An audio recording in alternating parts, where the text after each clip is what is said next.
Welcome to the sixth installment of Saturday Evening Chats with G23. Thank you, everyone who showed up. We got Ozzy, Guns Websites was who was first. We've got Tactical Pickle in the house. Well, listening because he's still working. So, figured I'd jump on.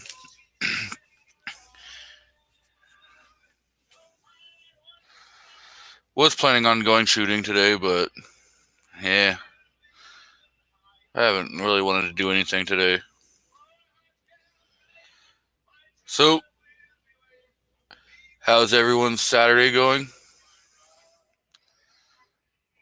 Looks like G Webs did a video.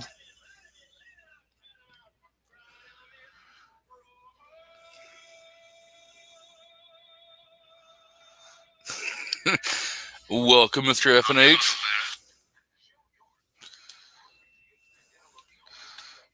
So, I see we got 5 people here.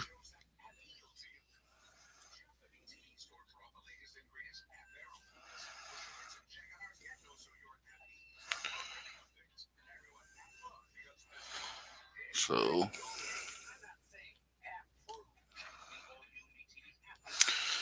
yay, that sounds like fun, Tactical.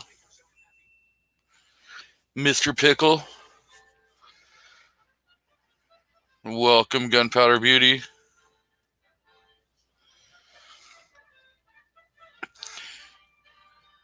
So, anyone ready for this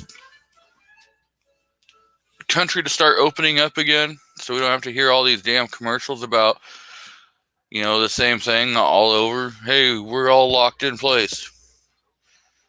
No, I wasn't. I went and did whatever I wanted. So,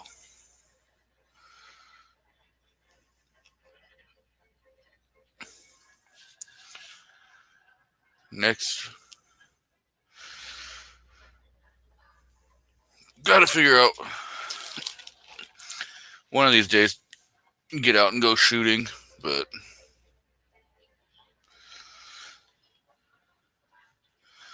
well, I finally rolled my Pathfinder into 250 plus thousand mile mark. So,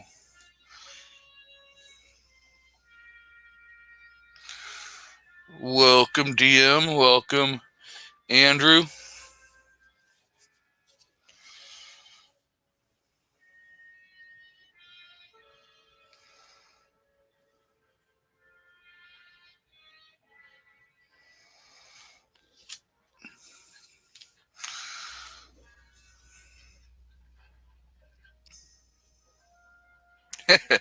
right, Colaveras. No zombies. So, we have the worst apocalypse ever. I don't think we're going to see zombies, at least not in my lifetime.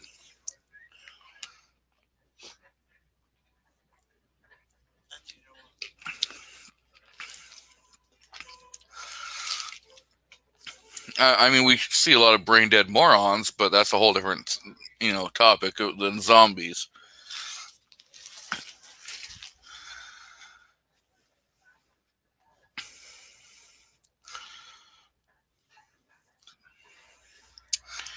Anyone go shooting or anything this weekend so far? Or done anything this weekend so far?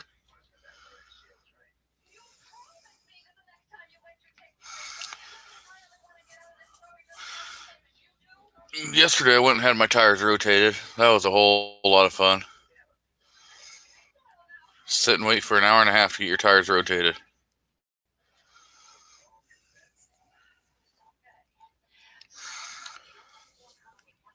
So,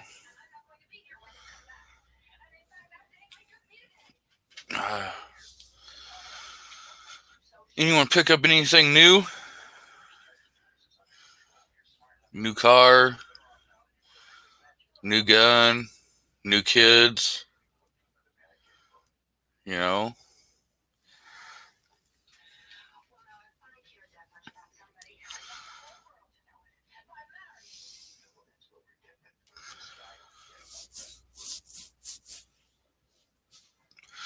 Well, got 9 people in here.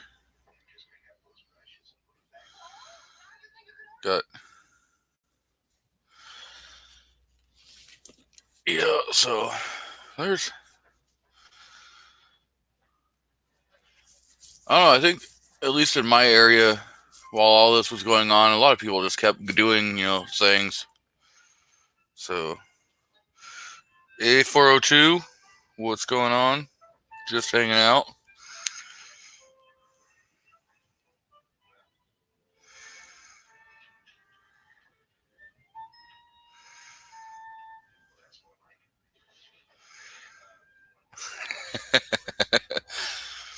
Yeah.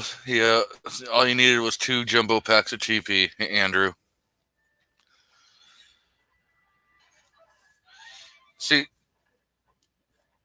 I don't know. Everyone was panicking. A lot of people were panicking on like running out and buying TP and stuff.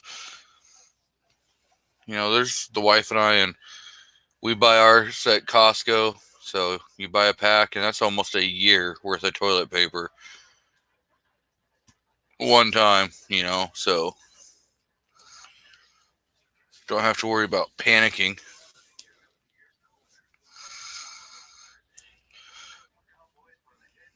And then if you just train your body to take a crap while you're at work, you don't have to worry about buying it. You make the company pay for it, and you get paid while you do it.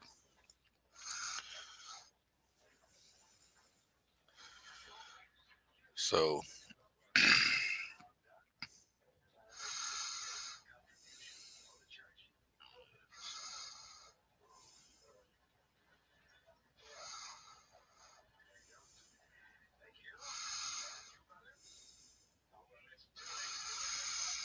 most, I don't know. There's still some things that I can see that it's missing from stores, but 99% of the stuff, yeah, is back. I mean, you don't see hand sanitizer because everyone panic bought it.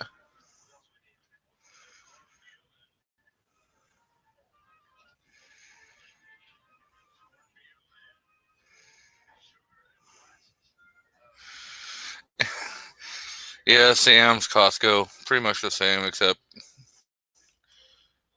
Costco is better.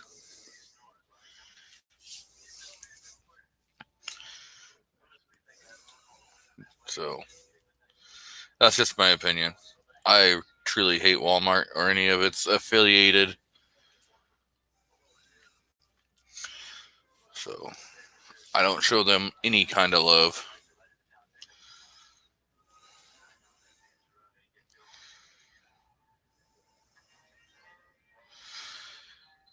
Yeah, it doesn't seem like some of the Midwest are was hit as hard as other places, so not quite sure. You know, it seems like it was mainly in your like super high populated areas. Because if you look at like Oregon, like 99% of the state's outbreak was isolated right around the Portland area. Where the dense population is. You start moving away from there, and your outbreaks were way lower. So, like in the county I'm in, there was, as of Wednesday, there was 23 cases positive, like 8 recovered, and almost 600 people had been tested. So far we haven't had any deaths, so that's a good thing.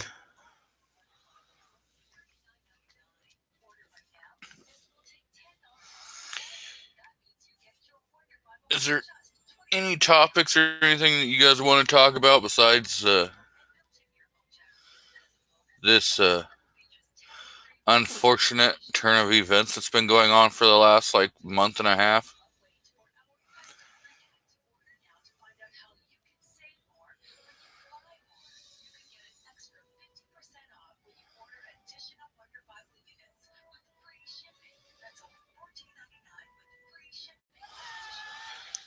Yeah, I work in food manufacturing, so it's kind of like a double-edged sword. And I'm, glad that we're still working and stuff, but then again, when they added that $600 stimulus on top of your unemployment, I would have been making more money to have been laid off than I was making to go to work.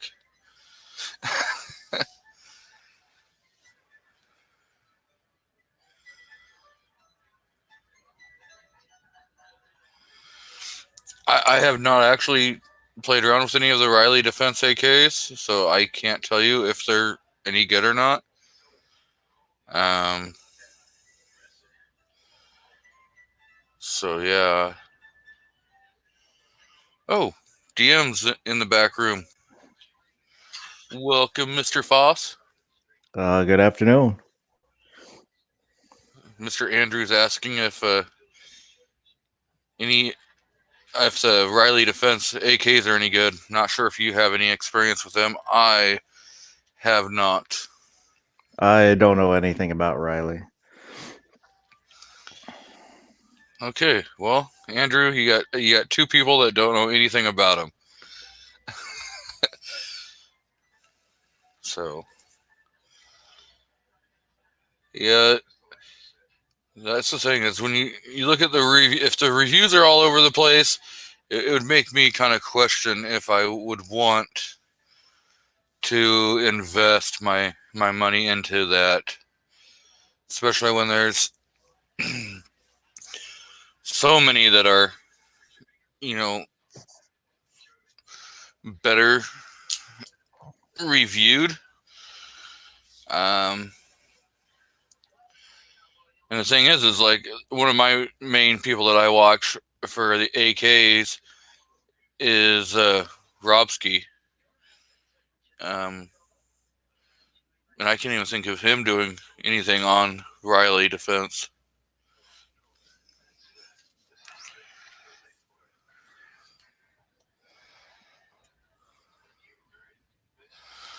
Wow. Um, yeah, Andrew, if you look at um, AK 4774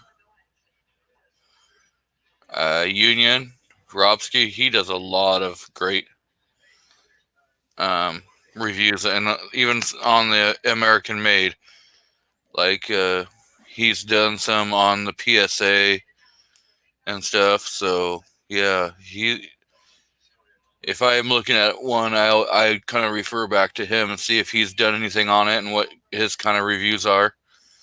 Because a lot of the AK people that do stuff like AK reviews on YouTube and stuff, a lot of them still will say, "Well, yeah, well, we refer to Robsky."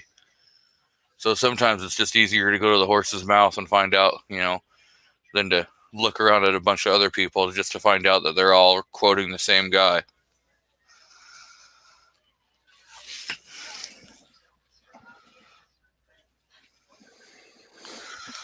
So,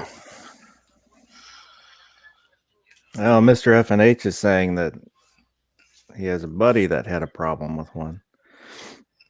So, yeah, the front sight's being canted.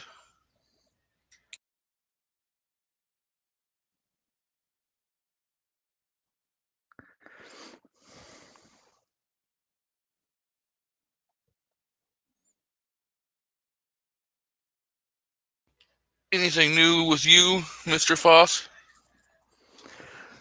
no, not really. I was going to mow the lawn today, and then it rained this morning, and then I took a nap. I just woke up. Yeah, I took a little nap too, but I don't know if it rained this morning or not down here. It was probably mid 50s, low 60s when I finally decided to go outside for a little bit. And it's like 63 degrees right now. It's way colder than it was yesterday. Yesterday it was almost 80 degrees here. I mean, other than that, I'm just waiting for the gun shops to open back up. Because the little gun shop that I go to, when our governor put the stay-at-home order in place and then extended the stay-at-home order, the shop actually stayed open, and then the governor put in a snitch line so you could report non-essential businesses, and they got afraid that they'd get in trouble with the state and they could actually lose their FFL if they get in trouble with the state. So they just did the close. Everything's supposed to open up back up on the 4th. Well, that's still quite a ways away, thinking about it.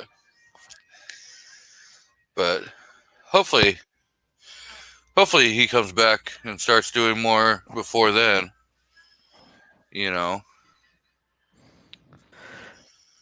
Oh, there were a couple of things that I ordered just as everything started to hit.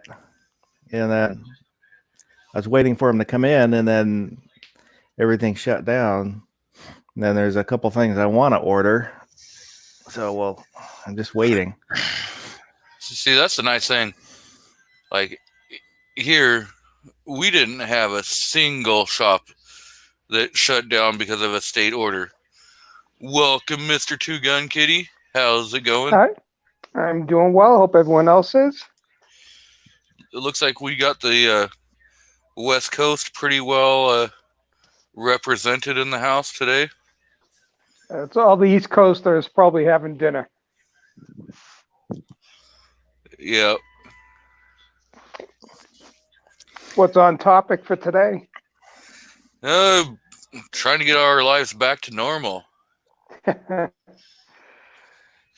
Now that we possibly have a slow phase in of everything going. I mean, the only thing I want to see is our shooting ranges reopened. I mean, I think that's the only thing that had closed in our area. All of our gun stores still stayed open. The gun club I belong to, they're still open. I don't know if you saw this morning on Fox News, they had an interview with the owner of the two of the indoor gun ranges in Albuquerque, where he finally got a cease and desist order from the state because he kind of challenged the governor earlier in the week. So they did a thing to shut him down fully. But other stores are operating, but they only have like maybe 2 or 3 people in at a time. Yeah, one of the restaurants back from where I'm originally from, and when actually he challenged the state until finally, because he wanted to keep his workers going. Like he said, it's not that I'm out here trying to make a profit. He's just trying to make sure that his workers could be able to keep paying their bills. Right. And so, yeah, that turned into a big old fiasco. A lot of people saying, oh, he's just all looking out for himself.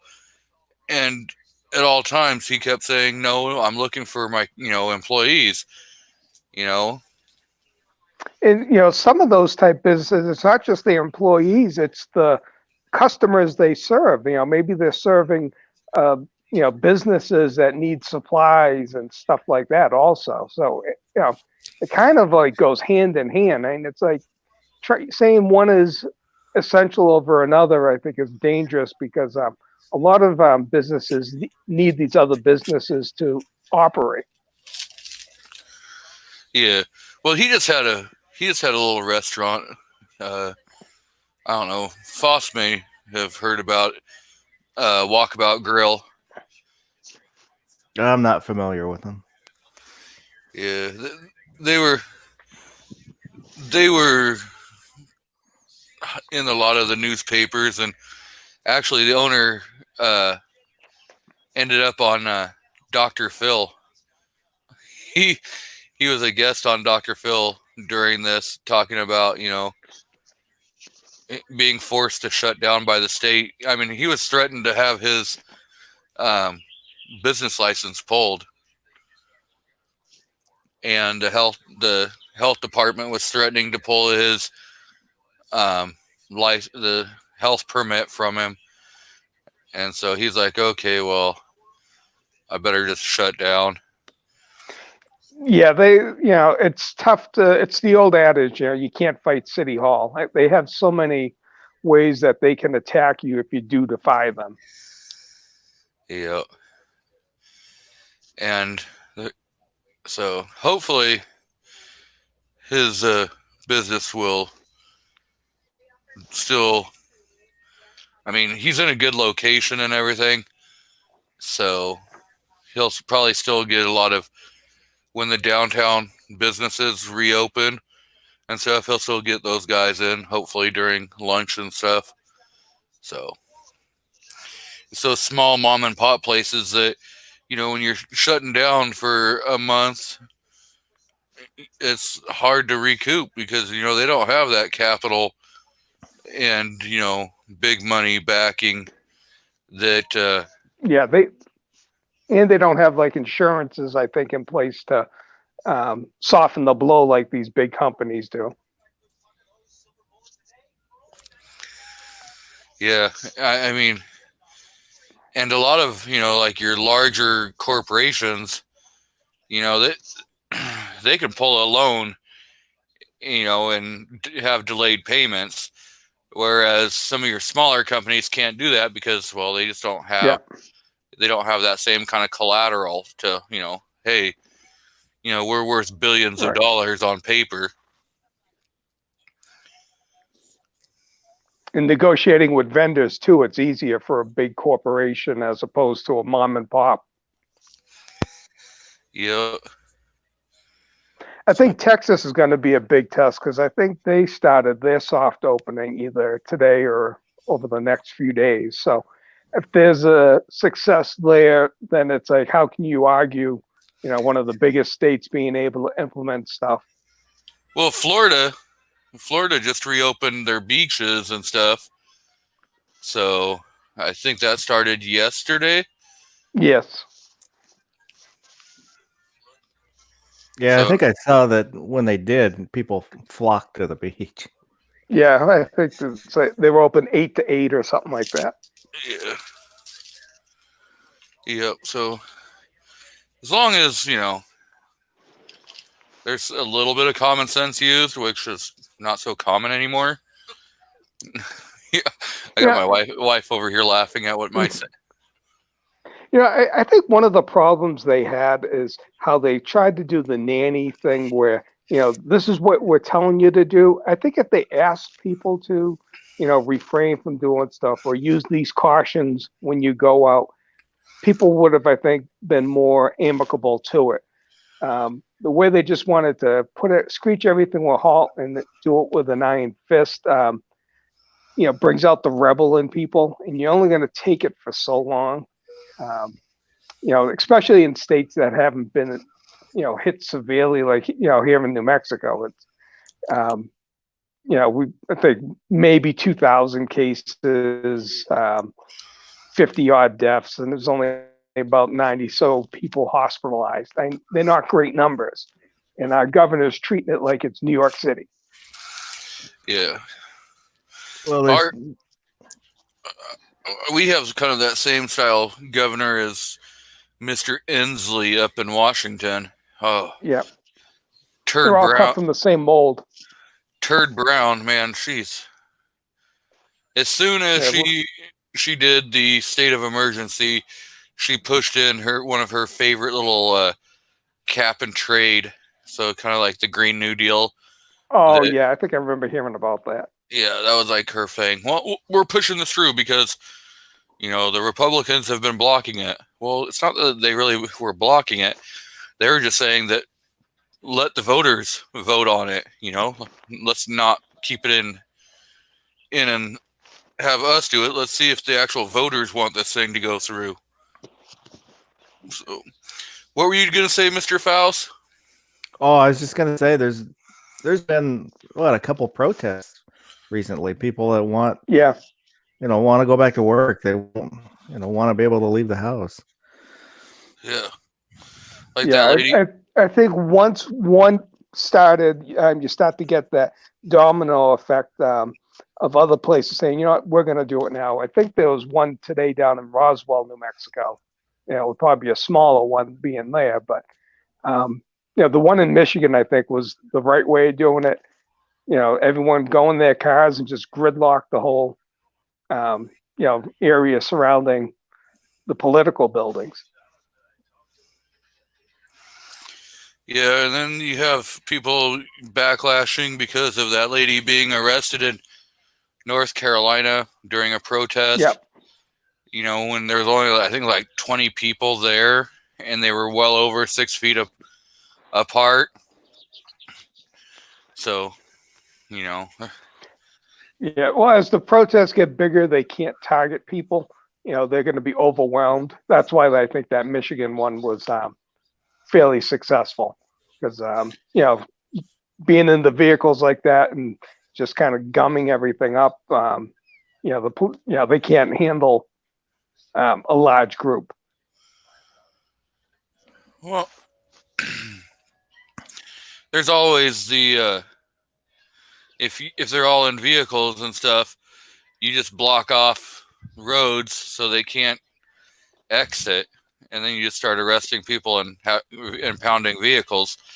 They could have done that, but that would have caused a big old backlash. So yeah, and I don't think they have the infrastructure to really do it at that level that it was. You know, it's one thing if you have 10, 15 cars, but when you're talking hundreds, now the police are outnumbered, and the police are bullies when they have numbers in their favor. Their reaction changes when they're faced with hundreds and thousands of people.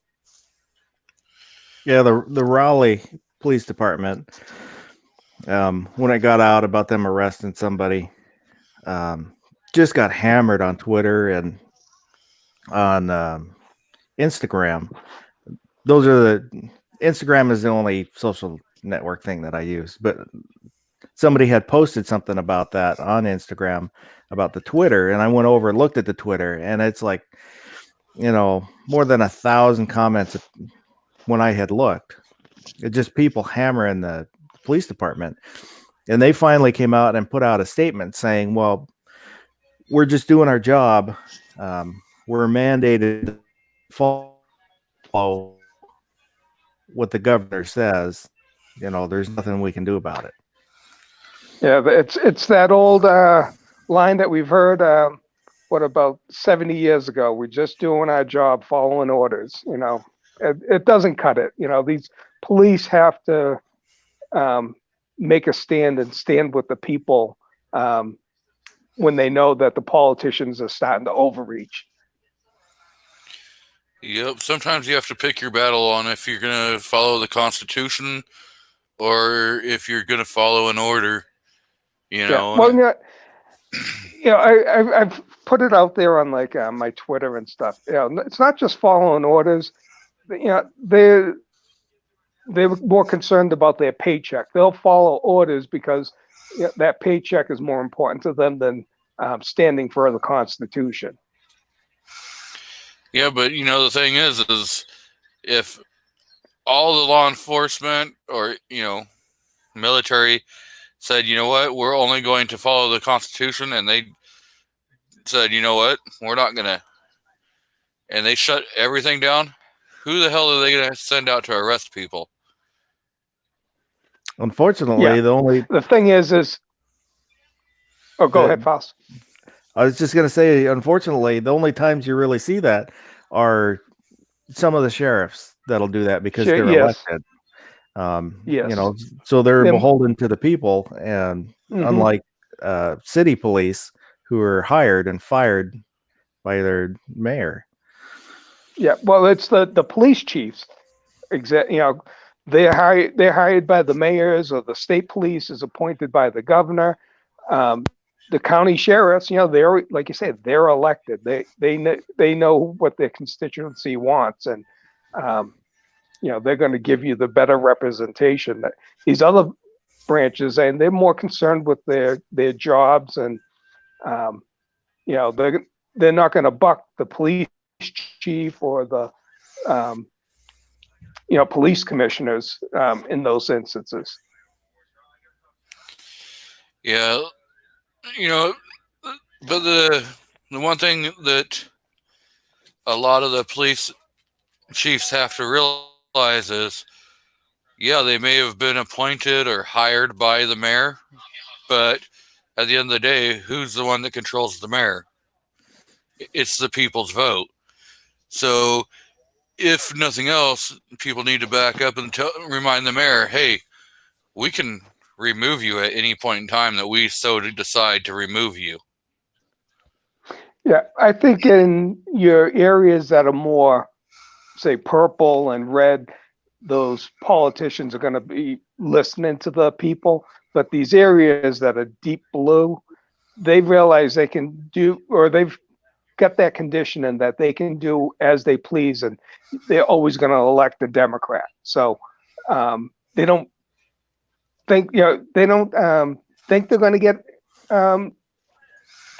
booted out, or they're so fixed on pushing an agenda forward that they don't mind taking a step back, losing their position, because another Democrat's going to come in and take their place.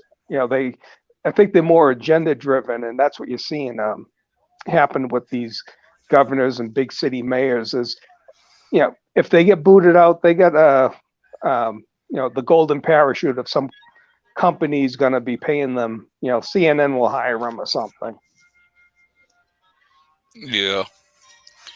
See, and I think that's more of the reason why I kind of like being in smaller areas, smaller towns, is that, you have, more of the, they realize that, okay, if they lose that position, they don't have, that golden parachute to back them. Yeah. If you're in a city that's 30,000 people or less, you're probably not going to have, huge companies willing to be willing to put their name out there saying, hey, yeah, we're going to, we'll take you on, because, it's the money runs everything. Yeah, they don't have the same opportunities that you see on the state level politics in the big cities. They just don't get that same connection. Yeah. So I see Miss Mystic Guns has joined.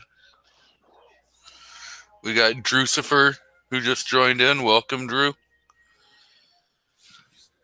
So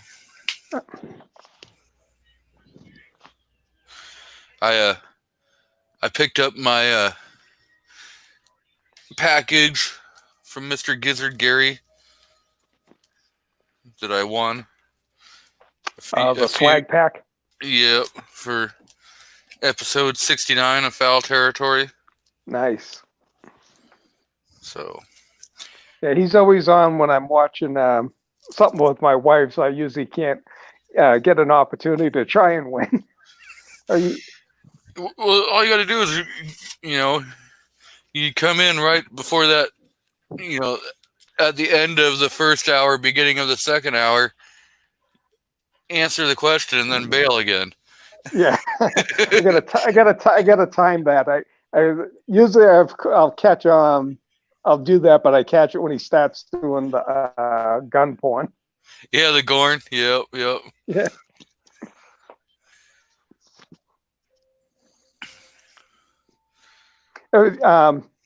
Was it last night when you guys were on there talking at the beginning about the concealed carry laws? I guess Glenn Tech, had his course that he teaches that he had to cancel. I think it'll probably be an interesting thing to see some of the aspects of each state, what it entails as far as like cost and time to get concealed carry. Speak of the chicken, and the chicken appears.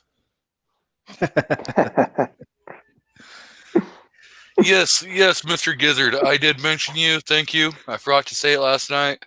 Thank you for the swag pack. I did receive that. So,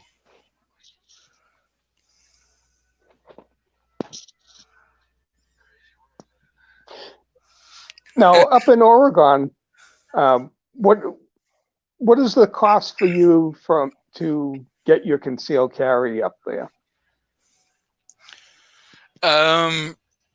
it kind of depends upon your area and everything. So you've got like $50 application fee. You've got to take and do your class. So depending upon if you go to in person or if you do it online. So you can always double check with the sheriff's department on what online courses they accept. So sometimes you can find the online courses a lot cheaper than having to do, paying a company to go do their CHL class. You have a shooting requirement? They do enforce that for like in the classes, but if you do like the online, they don't.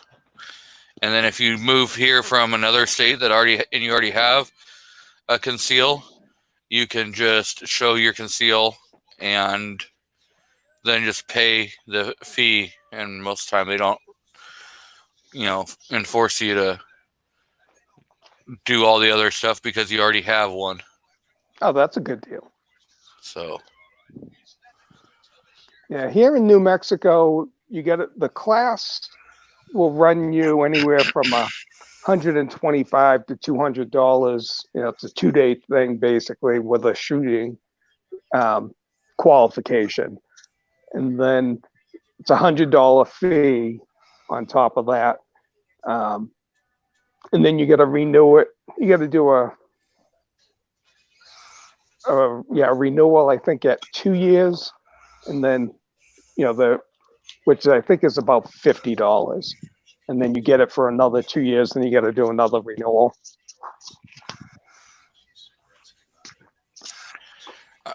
Yeah,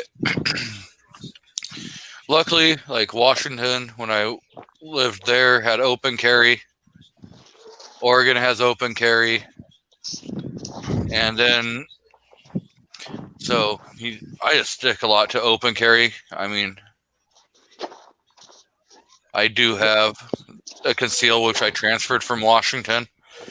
So, but I do a lot more open carrying because that's just my preferred. You mentioned last night you have a NICS number? Yep. Now, is that something with your concealed carry, or how did you obtain that?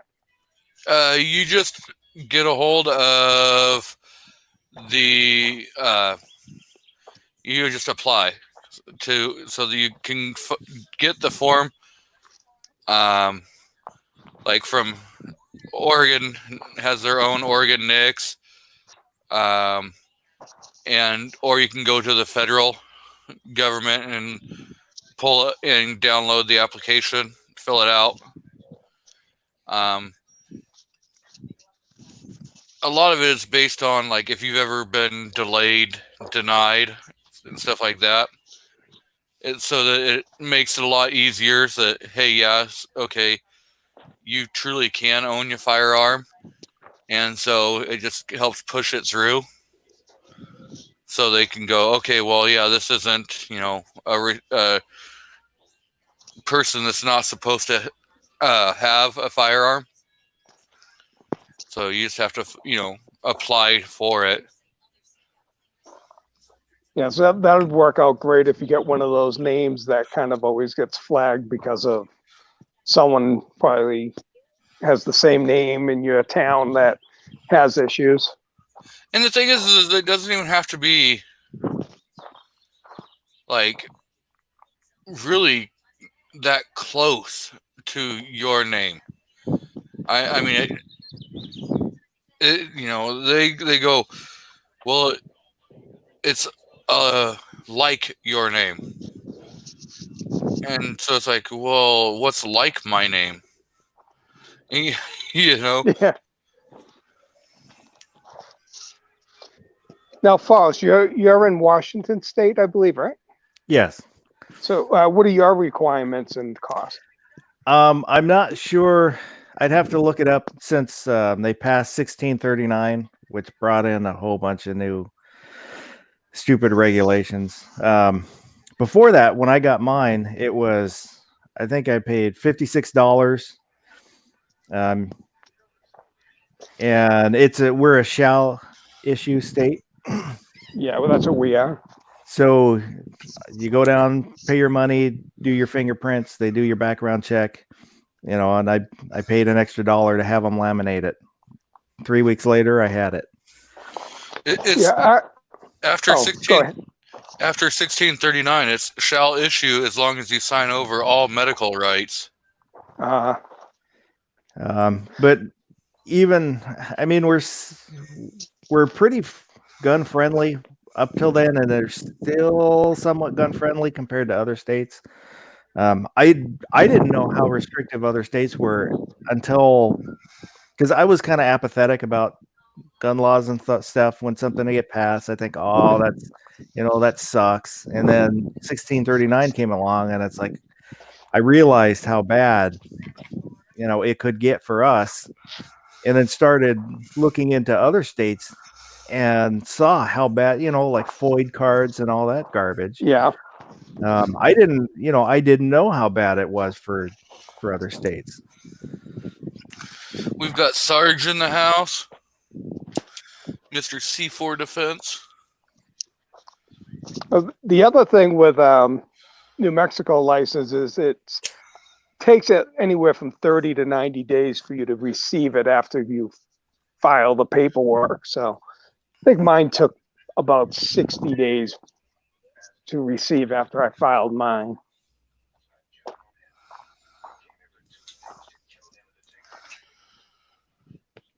But yeah, now that I ordered a Marlin 60, a little 22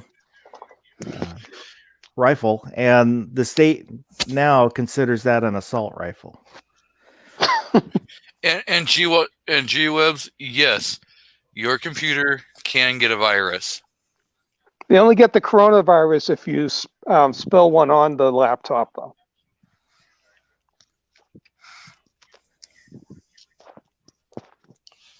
Yep.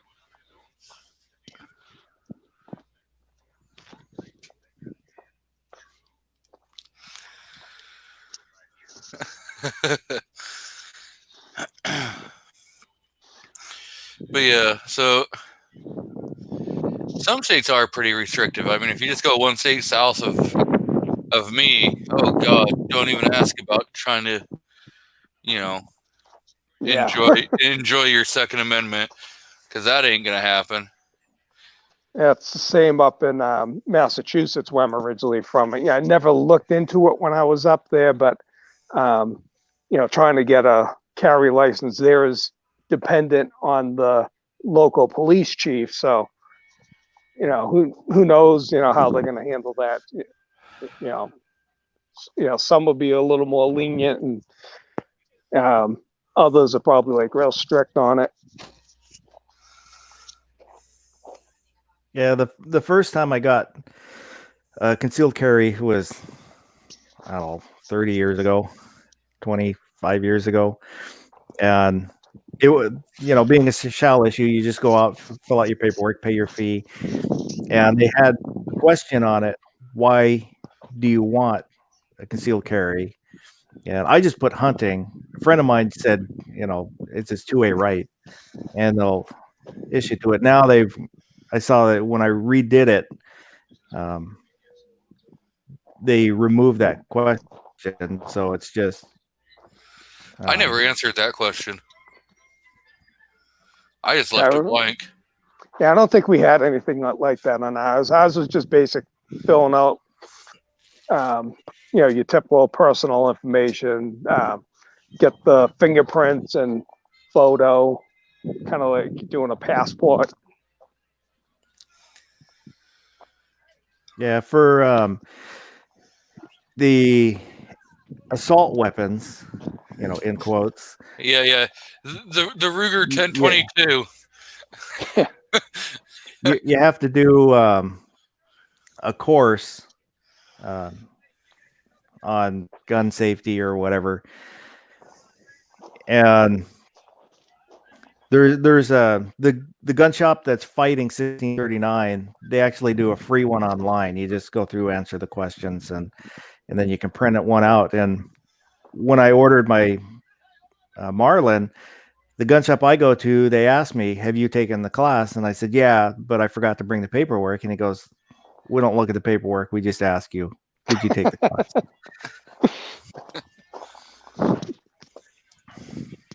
Yeah. So. Now, do you have to register that with the state, or did they do something like that also? We don't have a registration. When you do your 4473, the gun shops have to hang on to that paperwork, but Right. Technically the government isn't allowed to look at it. I mean, if they come in, the ATF can come in and then look at it, but they can't, take them with them or photograph them. They're supposed to stay at the gun shop unless the gun shop goes out of business and closes. Then I think that paperwork goes to the government then. Yeah, they got to hold them for, I think, 20 years or something like that. Yeah, and then if the gun shop goes out of business, all the paperwork gets turned over to the ATF? Yes. Yeah, I believe so. Yeah, but even then, they can only hold on to it for after 20 years, it's supposed to get destroyed, I think, whether the gun shop has it or the ATF has it. Yeah. I don't think that the 20 years starts again once it goes to the ATF. At least you hope not, but I mean, do you really think that they're getting destroyed, or the paperwork may be getting destroyed, but it's still in a database? I guarantee you it's still in a database. Yeah, I'm going to trust that our government isn't efficient enough to process stuff. So. Yeah, I believe in government being so inefficient that they can't walk and chew gum. So they may have it, but I don't think they've had people go through it and put it in a database, because that's a lot of manual work that I don't think they want to tackle. It's not as much manual work as a lot of people think it is. But we're talking government people. I mean, I don't even have a lot of the top of the line apps and stuff, you can have, and I can scan documents into my computer and have everything filled, put in, and I don't even have to do anything. I just put a stack in there, scan, and hit the scan button, and it'll go in and file, put it all in there. So I don't even have to do much. Did you see whatchamacallit? I think it was GOA sent an email out dealing with that, because ATF wants to change how the forms are done it, and so they wanted you to do the email response against the ATF. Was it? I think the FPC just sent out an email earlier today about a different situation going on. Yeah, the ATF wants to move the names to the front page with all the other information. So if they were to photograph to document the paperwork, it'll show what it is and who it is, which is why the signatures aren't on the front page.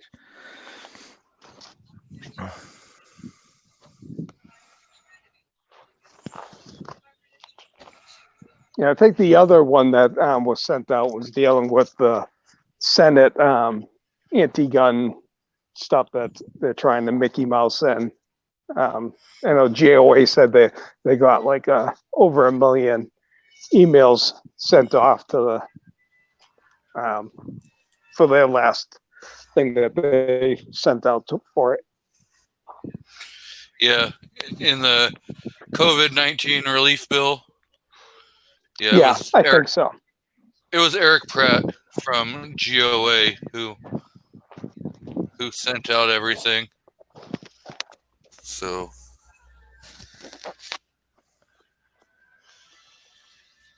I've got FPC that I get a lot of emails from. I've got GOA, and then I've got OFF, Oregon Firearm Federation, that I get a bunch of emails from. So trying to keep your abbreviations correct on all the new stuff that's going on.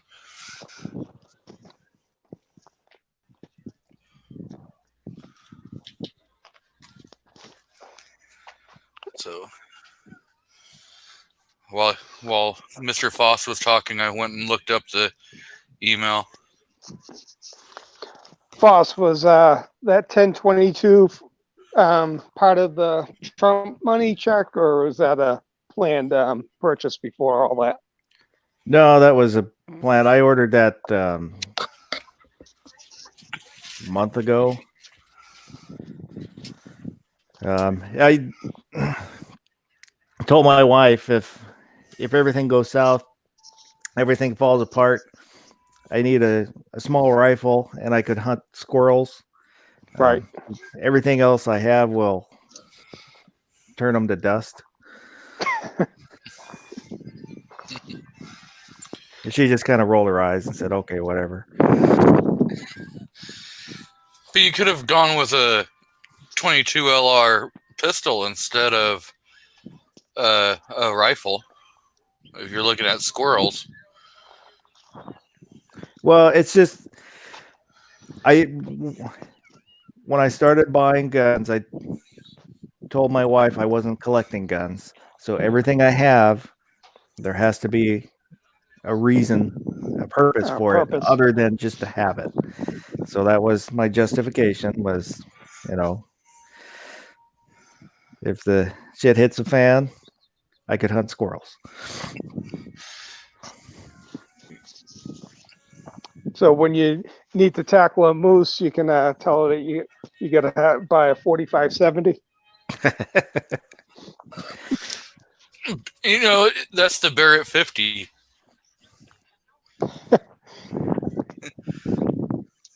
Yeah, well, that's when the Sasquatch start to go on rampage. You'll need that. Well, he does live in Sasquatch country, so there's justification. Oh, and that Taurus, that TH9 Taurus I bought, it's so I don't have, when I take people to the range, I was having to rent a 9mm. So I just bought one so I don't have to rent them anymore. I haven't forsaken the 40.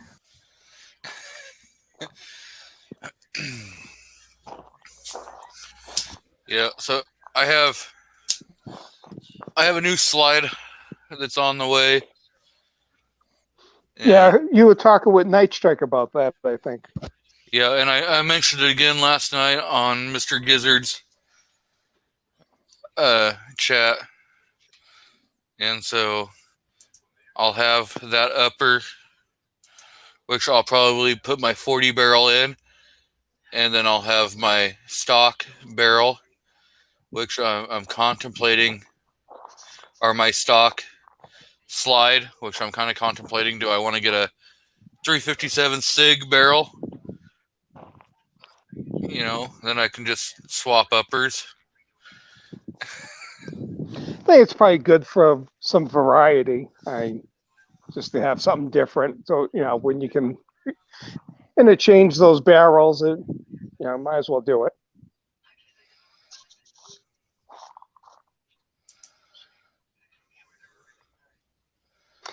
Did you guys see Squibload's video the other day on how he chose his name and what happened with the barrel that coincided with that video? No. No. Yeah, he did a tag over to Gunstream at the show. I guess when he was reloading, he made some Squibloads and he got 3 bullets stuck in the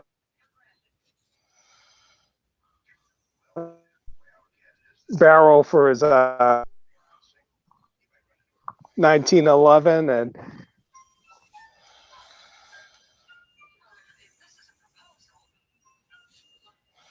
Are you still there? was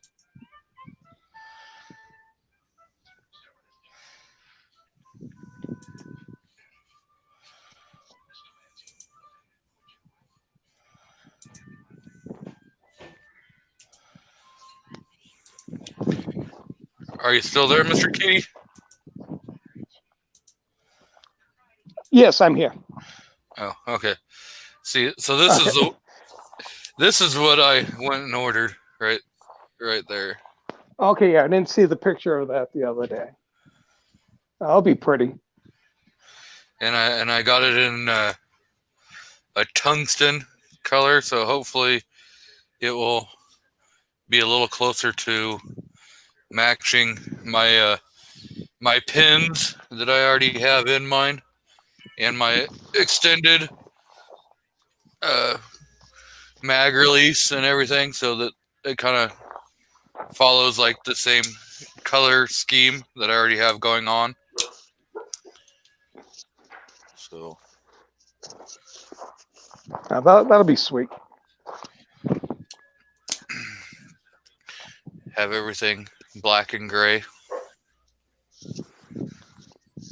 Yeah, I instead of looking towards a firearm, I ended up putting some money towards reloading. So got a bunch of stuff I just ordered. Hopefully be coming in the next week or two. It looks like Mr. Kingpin is in the house. So yeah, I don't know. I've been contemplating about buying up some more stocks.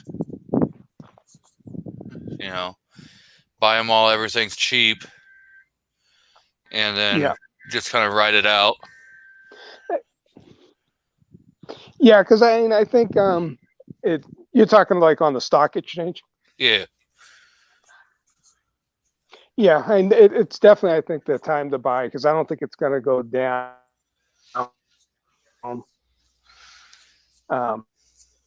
It's working hard. So if you get the chance to invest, I think it's definitely worth doing. And you got that. Some people got that that stimulus. So if you take that and you invest it into some stocks and bonds, then you could take that 1,200 and possibly turn it into like 12,000, and then you could go get you a couple different guns, or that Barrett, or that single Barrett. Yeah, I think ours is basically going to go towards property taxes. Basically, that'll pay for those. So my wife, it all got deposited in her account, so she has control over it. Of course, it got deposited in her account. Yeah. Yeah, we just paid off the credit cards and then put the rest in savings. I did order a lower parts kit, but other than that, we're just saving it. Yeah. I haven't done anything. I've just kind of let it sit in the bank and till I figure everything out. So Yeah, I just kind of threw some, like I said, some at like a Lee, was it Torrent press kit, and then some other company things, and then the components and stuff, trying to get a little here and there. And the only thing I'm having a real hard time getting for reloading is the small pistol primers. Everyone locally is out, and when I find them online, and I'm kind of like hedging on the shipping cost, when I decide to go do it, they've sold out. So, just got to kind of just bide my time and get lucky trying to find them. yeah, I've thought about getting into like reloading and stuff, but then I was like, even if I do, I might save myself 2 or 3 cents, and then I got to factor in, okay, well, what's my time worth? Well, with time, you got to look at it as if you enjoy doing it. It's a hobby, so if it's something you enjoy doing, then you don't have to factor your time. Yeah. I have not ever like done any reloading, so I think if I was going to do reloading, I'd probably want to find somebody who's been reloading for quite a while, and so this way you can get some hands-on experience, right? Instead of, okay, well, I'm going to try learning, through trial and error. Well, I don't want to. I don't want to have that error and have one of my guns blow up. Right. A guy I bought some bullets that he on a local forum. He said when I'm ready to start running it, he'll come over and do a run through with me. So that's good to have. And then there's also a gunsmith. He does a course. So if I want to, I could take his course and get some knowledge that way. Yeah, so I'm still pretty new to the area that I'm in, so I don't really know a whole lot of people. So I just don't. So it's like, okay, well, I've kind of started networking, but I've been here for about 3 years, so it's like still trying to navigate the waters. I'm kind of in that same boat. I've been here about 3 years, but we have just a lot. I'm in a decent sized city, so it's like a lot of the people you come across, very willing to help out, and I've sold a lot of stuff on the local forum, and you meet some good people that you can touch base with and get some knowledge from. So I think that's an advantage when you're in an area that you may not know a lot of people, but a lot of people are open to be approached and share information.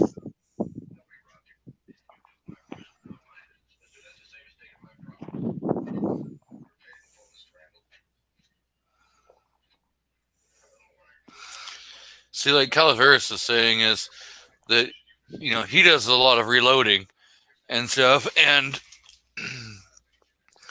so he's saying, yeah, you're probably going to only save 2 to 8 cents a round unless you get into some of those exotic rounds, like the 50 BMG, the 338, or a lot of your hunting calibers.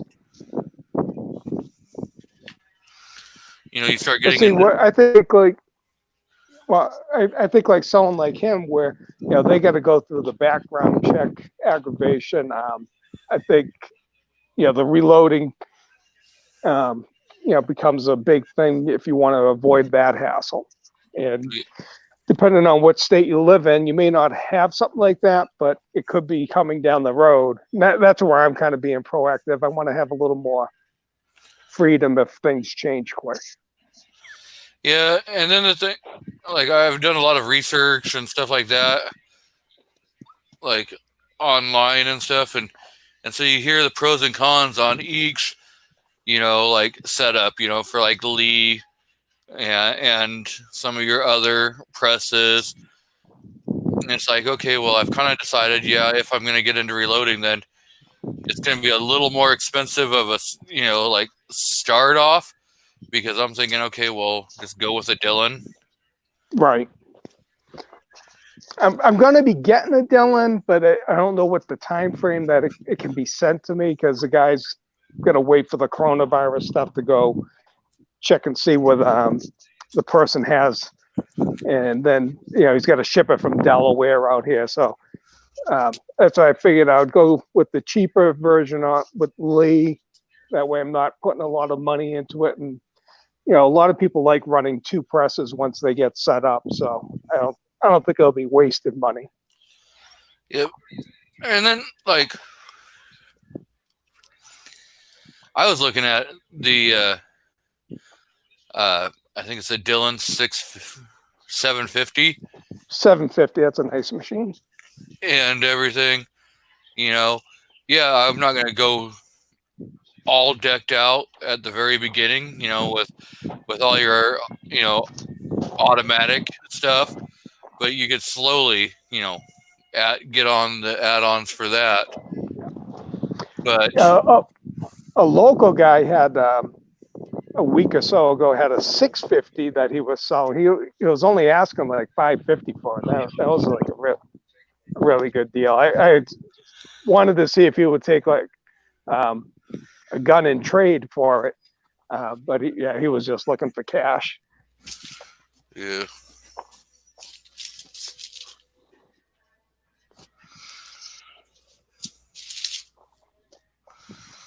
My phone.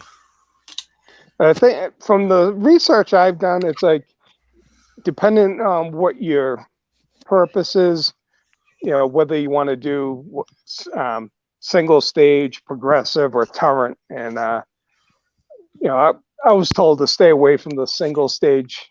You're better off either doing the turret or a progressive. Yeah, I'm thinking going with the Dillon progressive, because as you get more and more into it, you can start adding your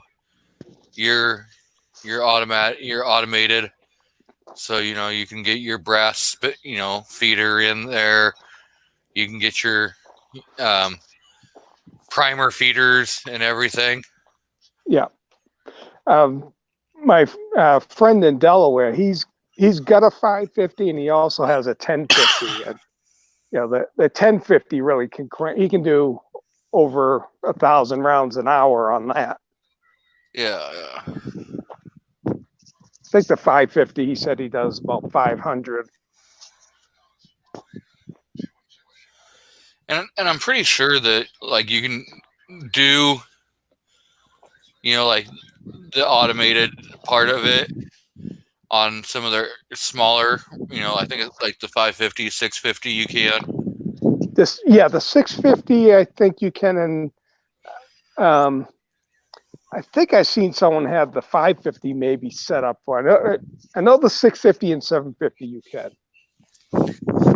I just like the idea of having multiple stages, so that you're not having, because it has the primer, so that it will actually like take the primer out and clean the pocket and put the primer in and put a new primer in, so you don't have to have multiple different multiple different machines to do all of that. Yeah, or you're not swapping out dies. Yeah. Well, that's one of the things that someone was telling me about the Turret press that's good, is it kind of works like a progressive, just not as fast. So that's why I figure I'll get that one as my trainer one until I can get all the Dylan stuff. Yeah. Calaveras says that he has the RCBS, but he's thinking about going with a Lee Progressive for being able to load exclusively high volume pistol ammo. So my question, Mr. Tactical Pickle, since you do a lot more reloading than anybody here on the panel,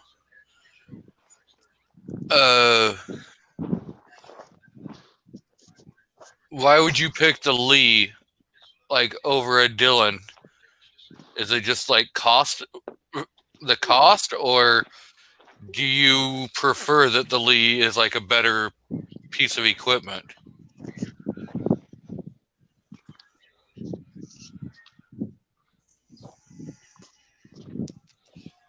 See, if he wasn't at work, yeah, cost is the big reason you go with Lee. Because the advantage with Dylan too is their lifetime warranty, I guess, is very good. Where I think Lee only has a 2-year warranty. Yeah.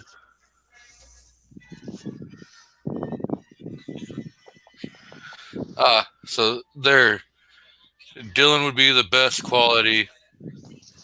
It's just money. So. Yeah, because Yeah. the 550 runs about $500 for the base with one set of dies. And see, that's the thing is, like, I'd probably mainly just be doing, like 40. So I wouldn't really need to, like, have to have multiple, because at least right now you can still pick up, 7.62 by 39 for so dirt cheap. So it's like, okay, well, yeah, I get the point of, if you really get into it, you can kind of more design your round to suit you and your pistol or your rifle. So I kind of get that, and that's where I would really probably want more like guidance.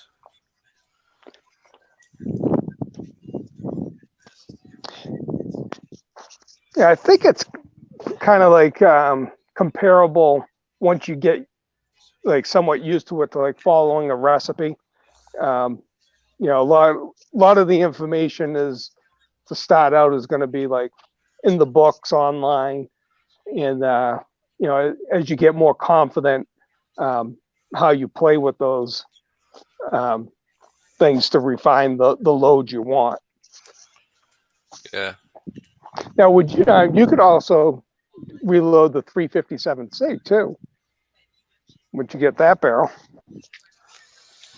Yeah, see, and that's what I would probably like if I was going to do reloading, because like 357 SIG is still a little more expensive of a round. So yeah, you could probably save yourself a few bucks by getting into like reloading. Yeah, especially for range ammo. Once you get your powders that you use in between several rounds, I think once you get established, it drops your cost down. Because you're reusing your own brass, so you're basically just getting the bullet cost is probably becomes your biggest thing. And see, the thing is like I was looking at one of my stores that's close by, Coastal Farm and Ranch, and you could pick up the 40 cal projectiles. Yeah. And I think it was like 500 for $40. Yeah. I just ordered some from Extreme Bullets, some 9mm. They have 500 for $38, and first time buyer thing, you get free shipping. So I ordered like 1,000 bullets from them. It was like $76, and they didn't have to pay shipping or tax, so that came out pretty good. Yeah, that's the nice thing is at least I can, I don't have to pay taxes. So Yeah, so we have sales tax, but some people will collect it online, some don't. So the ones that don't usually tend to get my business. yeah. I hate giving anything to the state.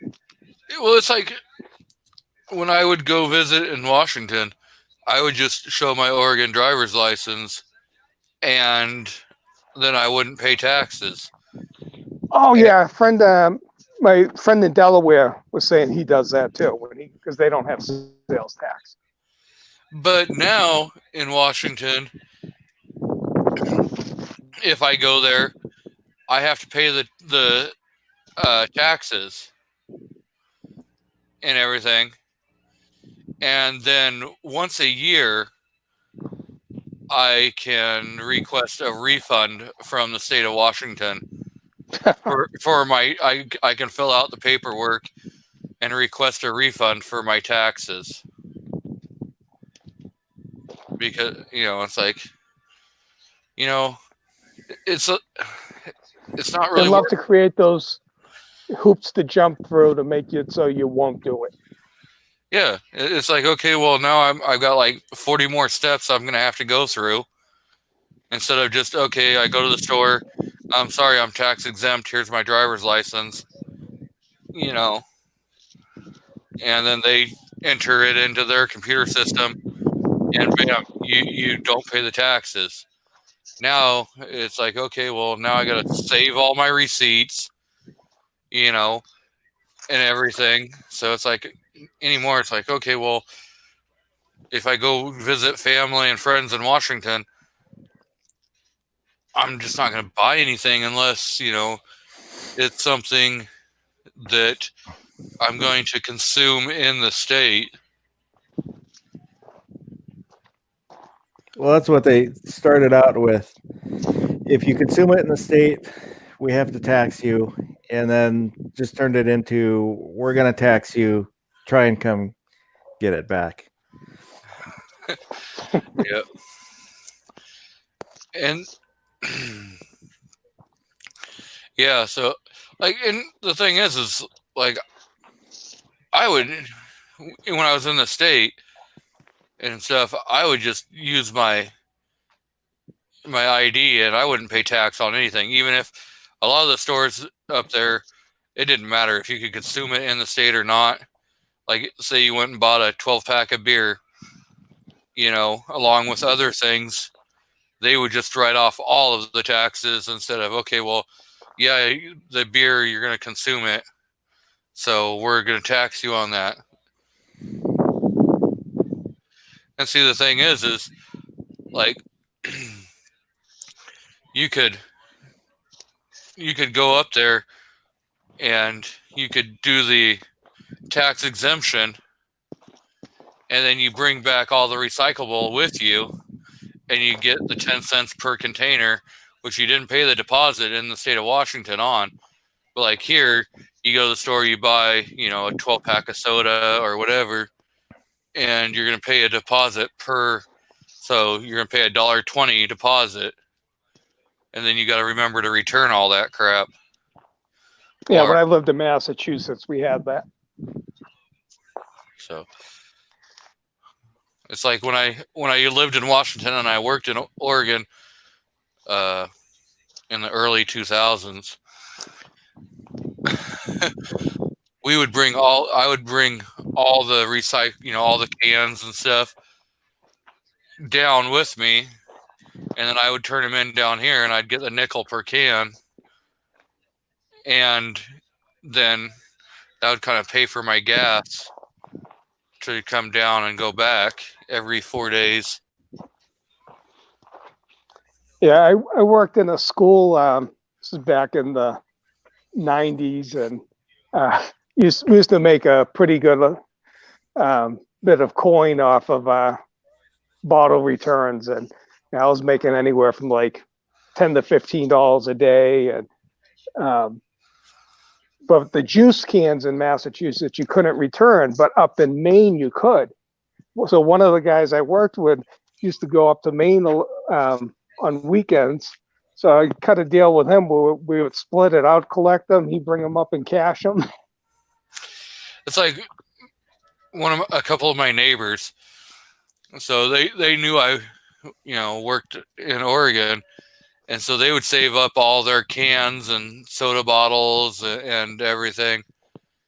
And so then I would just have huge garbage bags and stuff, and I'd bring it down, cash them in, and everything, and then we just, split the money.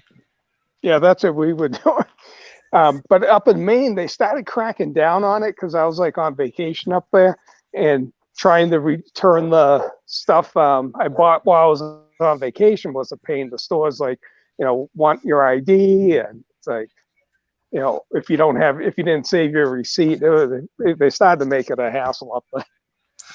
See, that's the nice thing, like here in Oregon. Well, they used to do it. Almost every store had machines. Yes. Where you could and they were outside. And so you would just run your cans and bottles through the machines, and then you would just print out the receipt, and you'd go up to customer service, and you'd get your, they'd scan the barcode and give you your money. And so now they've gone to bottle drop locations. And so pretty much everybody doesn't have the machines anymore, except if you're like way out in the middle of nowhere. So you just go to the bottle drops and just run your stuff through the machines there, and then get your money dispensed to you. Mr. Rob D's finally showed up, and I already know I'm being quirked by the Yankee Marshal. I even subtly asked him yesterday, so are you going to step on my toes again this week like you did last week? And then he's like, right on live stream, I normally don't start mine till 5 o'clock. But last week he started it at 3 o'clock at the same time I started mine. This week he decided to wait until I was into it for an hour before he decided to quirk me. Well, he won't remember who you are or what you're talking about next time you talk to him. Mr. Rob D says that he's going to report us all to the feds because we're running criminal conspiracies. Well, there's only two out of the 3 people committed criminal conspiracy. If you want to go with that, Mr. Faust is not admitted to any kind of criminal activity.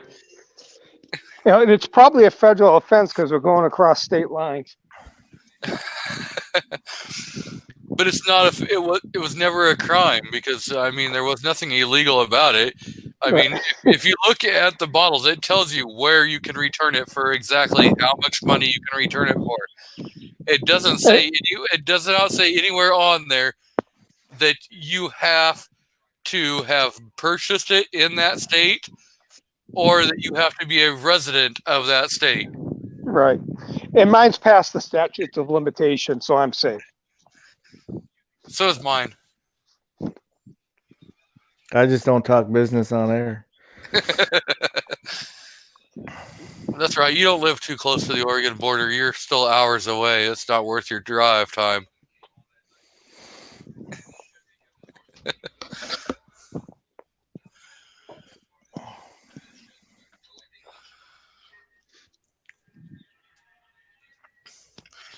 We got the New Yorker talking about how we're running criminal conspiracies, I'm pretty sure that like 99.9% of all Yorkers are some kind of wrapped up in organized crime.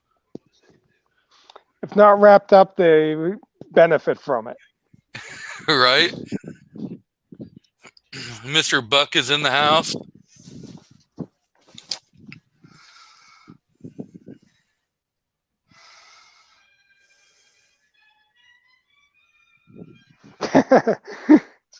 Gary saying that doesn't say anything about cigarettes and alcohol containers crossing state lines unless you do it with a large quantity.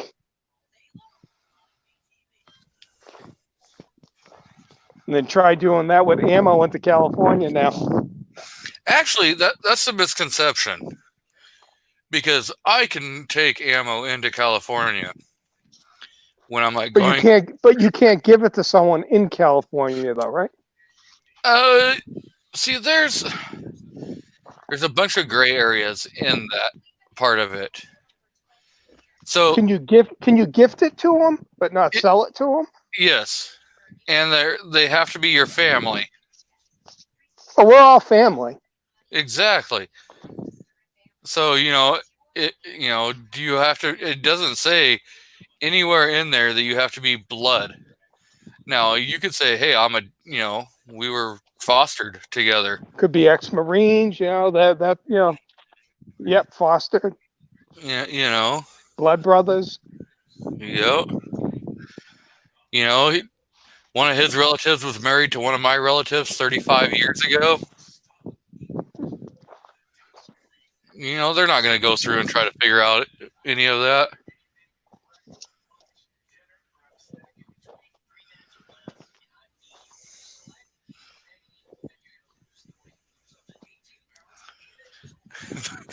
Mr. Tactical Pickle says he has not seen anyone sneak ammo into California. Way to justify that or clarify that, Mr. Pickle. Yeah, Kingpin's comment. But California has such wonderful border security. No way anything crosses illegally.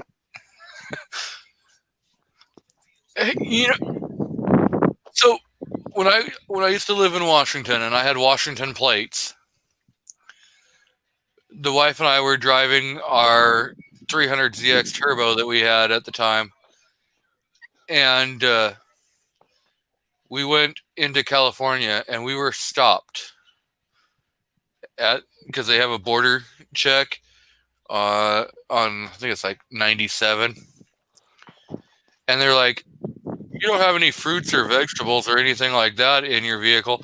They didn't worry about, do you have any alcohol, firearms, or anything like that. No, they were, do you have any fruits, vegetables, or anything like that you are trying to smuggle into the state of California? Not the fact that the wife had an open container at the time, and she, but yeah, they didn't give a crap about that. They gave a crap that we possibly had apples or in our vehicle that we were bringing into the state of California. Don't want to have that cross contamination.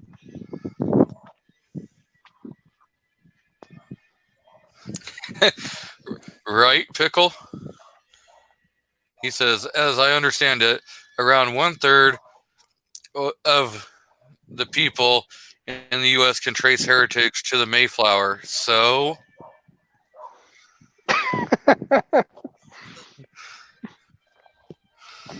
and G-Webs call it a 9mm marriage. Don't ask, don't tell. I was just looking at that. Kind of like the gays in the military. Don't ask, don't tell. Oh, wait, they did away with that policy.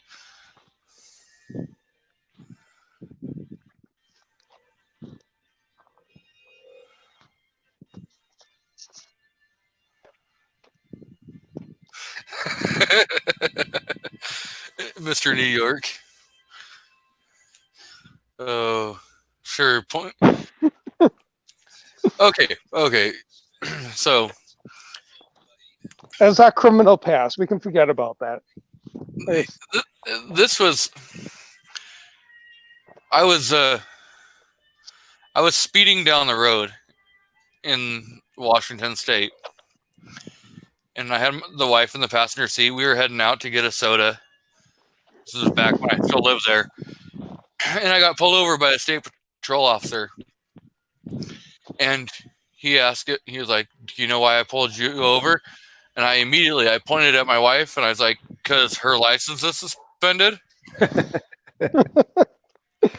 He fell out laughing, right? I mean, he was laughing his ass off hardcore.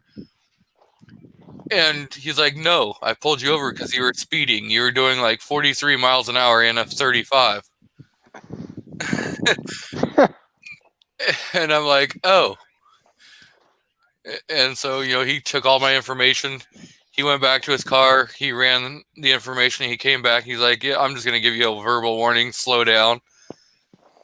And everything. He goes, and I was like, this is like the 5th time in 4 days that I've been pulled over. And so I just figured it was, and he was just laughing. So I got away with speeding because I made him laugh his ass off. Before I came on the show, I had to go drop off a movie for the Red Box. So as I'm pulling out of my development, there's a state trooper pulls out right behind me. It's like a three-lane road, and so he's behind me. Then he goes over into the left lane, still a little behind me. So we get up to the street and stop at a light, and the light turns green. All of a sudden, this big pickup truck goes blowing by me on the right-hand side. I'm like, saying to myself, put those lights on and go after him. But, he doesn't do anything. And then, we kind of go up a little ways, and then he speeds up, the state trooper gets in front of me and starts going a little faster, go up a couple more lights, and the guy turns into a grocery store. Finally, he turns the lights on, goes into the lot and nabs the guy. It's like, about time. You see everyone flying around here doing all kind of stupid stuff. And there's never a cop around. I'm like, there's finally a cop around, and it's like, do something. So yeah, once he sped up and got in front of me, it's like, okay, he's just waiting for the guy to do something in a good spot to pull him over. Yeah. I see people all the time. They'll get over in the left-hand lane, and then they'll make a right-hand turn and across 2 lanes of traffic to go down. That's common here. It's common here too. Or they'll do it the exact opposite. They'll get in the right-hand lane to make a left-hand turn. Yeah. And they don't use the turn lane. Like, no one down here seems to know what a turn lane is. No. Or the proper use of a turn lane. Or they go blowing in front of you, get in front of you to get into that turn lane instead of doing it from behind you.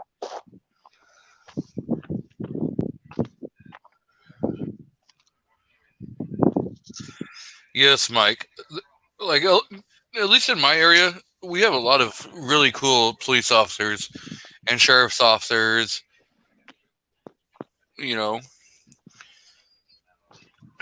They're all pretty helpful. I blew a tire and didn't have a jack on me, and an officer showed up, and he was going to change my tire for me, like I didn't know how to do it. But I was like, yeah, my spare tire is kind of shot, so there's not much I can do. I got to go get a new tire to be able to put it on here.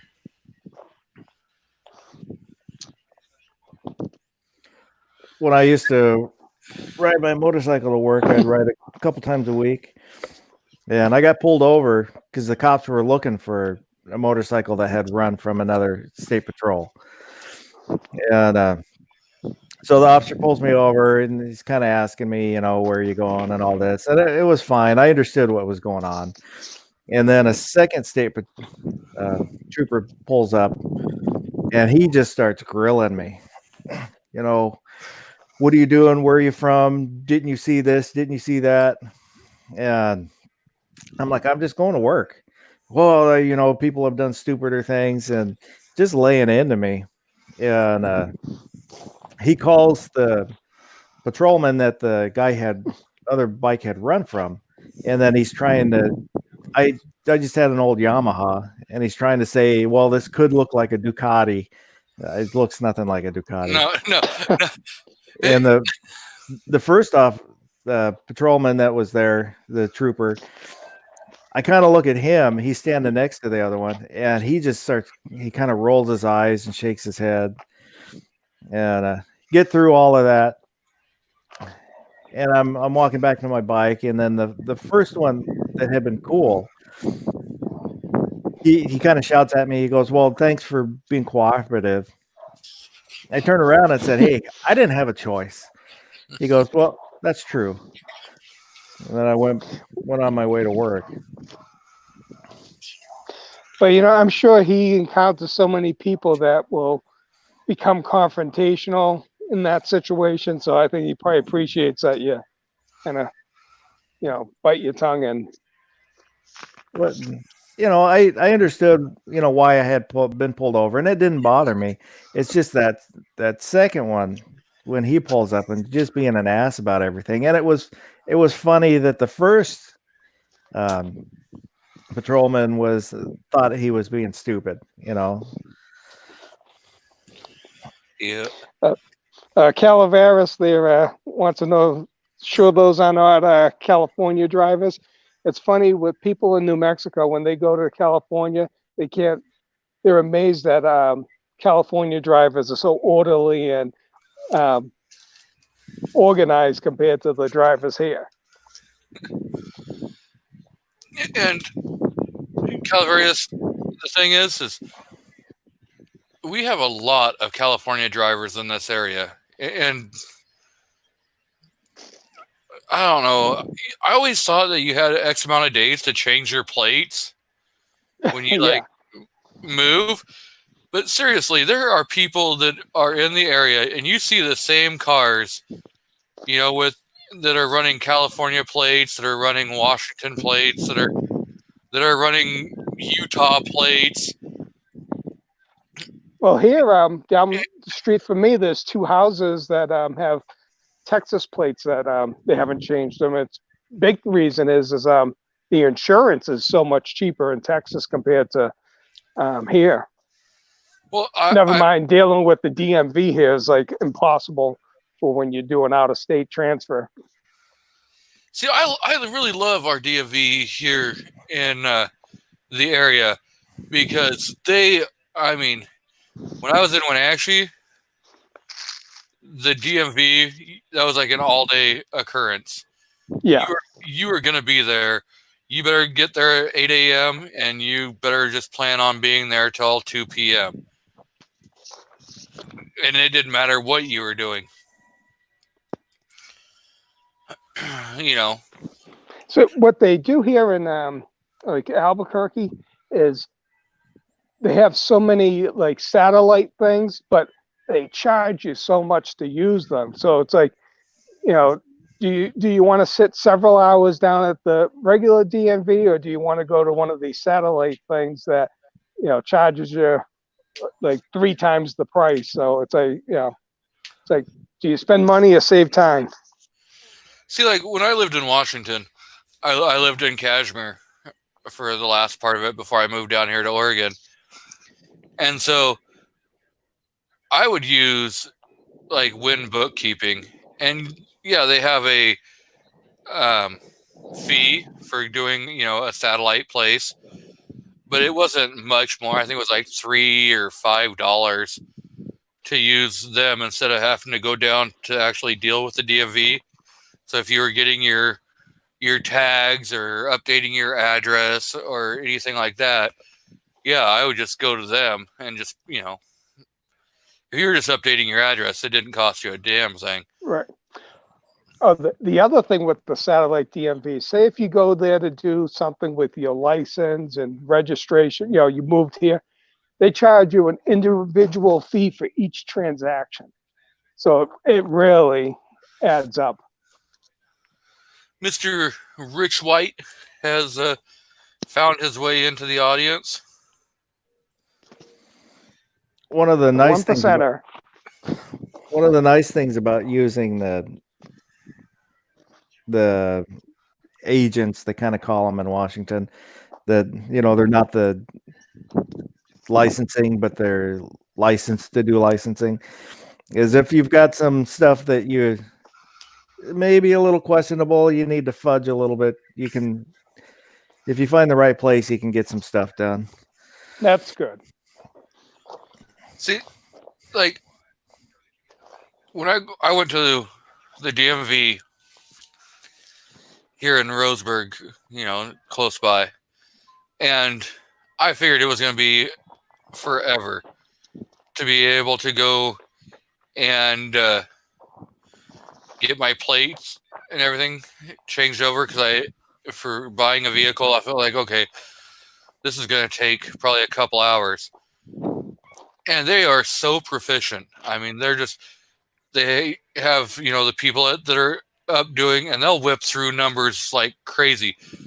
But if it gets like really busy in the crowd, and there's a crowd in the DMV, one person will go through and make sure that, and they'll look over your paperwork so that they can get you into the line and get you out of there like super quick. Oh, that's good.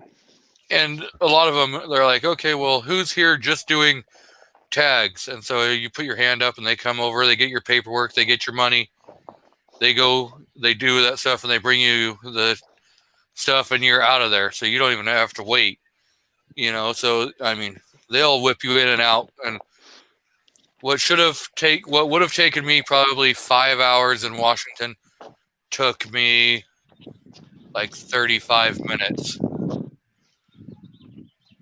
Yeah, for tags now, you can just do it online.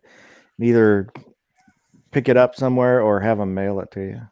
Yeah, but like if you have to, because you just bought a new vehicle or bought a vehicle from somebody, and you have to do all of that, I think you still have to go in to do the original setup. I don't, unless they've changed that. Well, if it's a private sale, yeah. If you're buying from a dealership, the dealership will do all that for you. Yeah. Because I'm waiting for. I just traded my car in with the dealership, and so I got to wait for the tags to get mailed to me. But when I first moved here, and I bought a car from Carvana, and they didn't have a thing set up in New Mexico at the time. And oh my God, it took forever to get that thing registered. And the temporary tag that they had given me expired. And it's like, you got to do something about this. So they put me in a rental car. And I was in that rental car for over a month before I finally got the registration. I looked at the bill. It cost Carvana, I think it was like $1,300 or $1,400 for that rental car. Yeah, I want to buy from them just so I can use that vending machine, car vending machine that they have with the big coin. So, just one thing with them. They're a good thing to bargain with a dealer because, their prices will be a lot lower than what dealers will be. And that's what I was doing. But if you're going to finance it, they're awful to finance too because of their rate. So the dealer here ended up giving me a certified used vehicle for the same price I would have got for a Carvana one. So I got a better warranty out of it for the same price and a lower interest rate.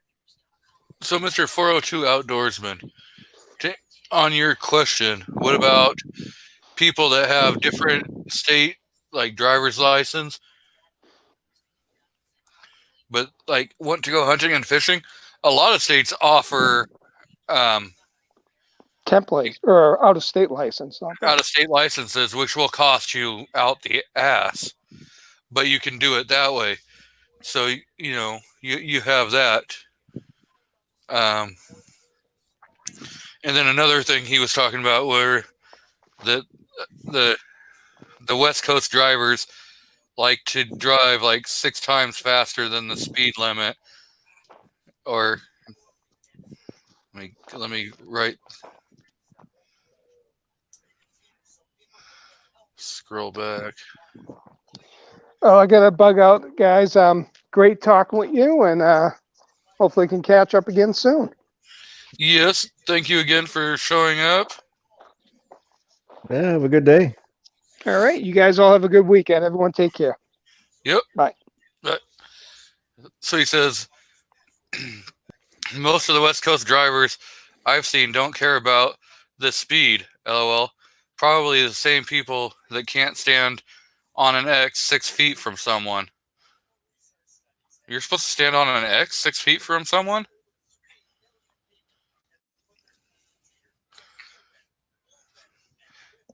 Like, if like a lot of the places that I go, they either have lines or they have boxes that have numbers in them because of this stuff. They don't have X's. So, and yeah, I got like big old feet, so yeah, I can't put it on a little X.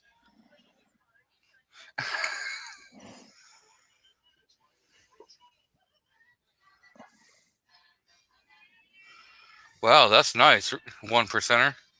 He says that West Virginia has waived having to have a license for fishing or hunting if hunting on private property. So that's kind of nice.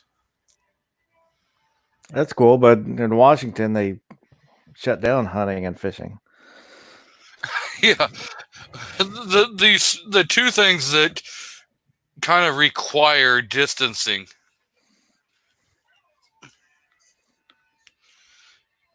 I don't know many fishermen that want to stand close to each other, or women that are out fishing that want to stand close to each other so that their lines can tangle.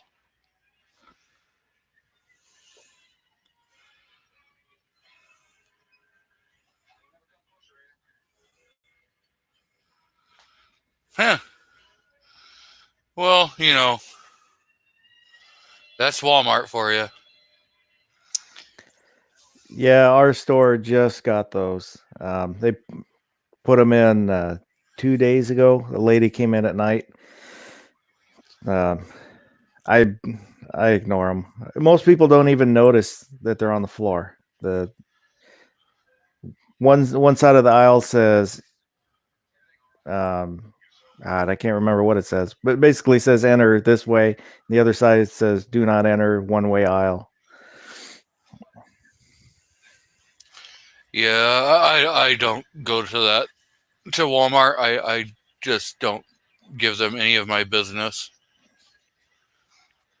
Well, I'm just talking about our store, not Yeah. Walmart. But Yeah. Yep. Rich White was saying Walmart has arrows pointing in the direction you're supposed to move. Yeah. So, yeah, I haven't gone to a Walmart in so long, except I did have to go, about a week or so ago because the wife's doctor sent the prescription to the wrong pharmacy. And so I had to go deal with that.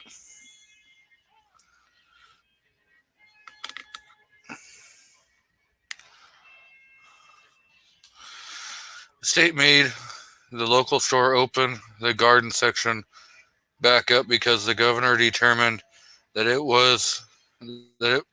to be essential.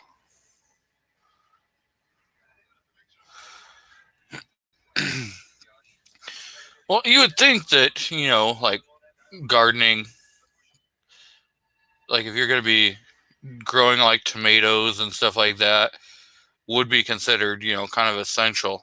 So, well, that just kills me because that's something that will help, ease the strain on the food supply. Is people growing their own little victory gardens.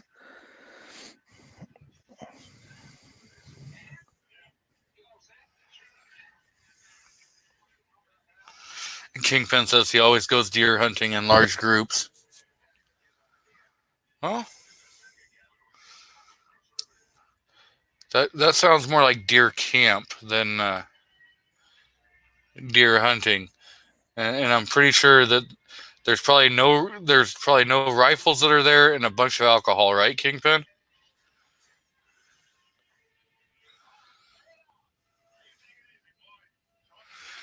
Yeah, 1%er.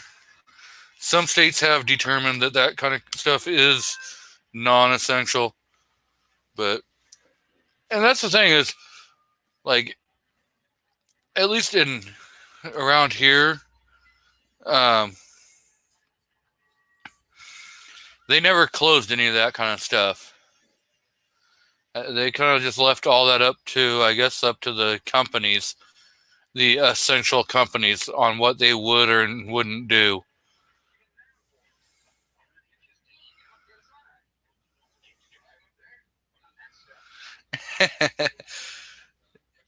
Mr. Rob D says, and at least one Burger King girl.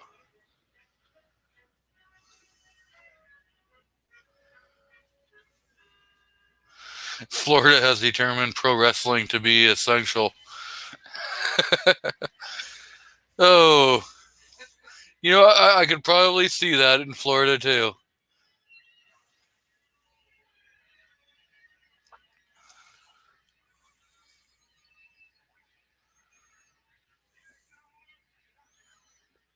Yeah, it does. It makes people.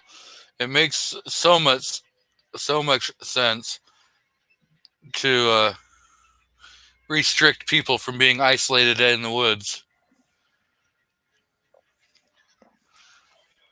So,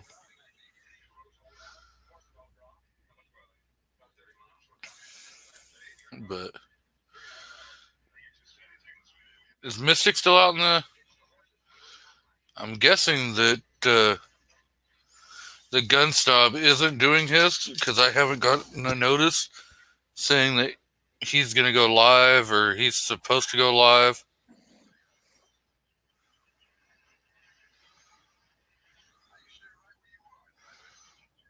So, Mr. Gizzard Gary, have you heard anything from the gun snob or Rich White?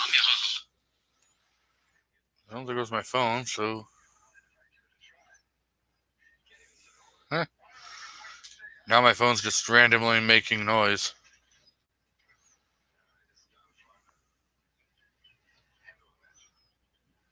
Calaveras is asking if you have a Patreon. No, I do not have a Patreon.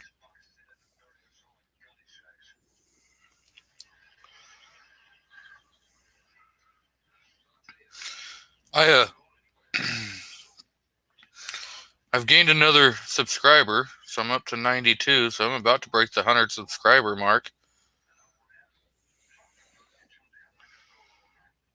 It's kind of weird that people actually want to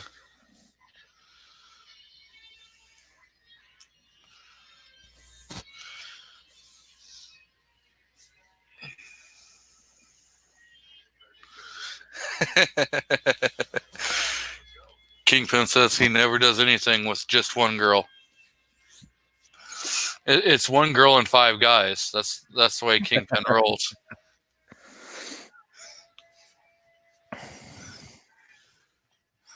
Yes, Mr. Gizzard, we can read your post. So, I thought he always went around like 5 or 6 Pacific. So that was like, what, 6 or 7 Central. It seems anytime anybody asks him if he's going to do a show on the weekend, he always just goes, "Oh, I don't know." Well, he's an okay boy. He's not sure about anything.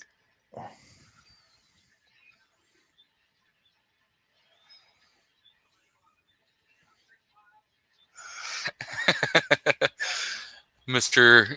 Tactical Pickle says that even though Mr. Gizzard is old, he's still pecking okay.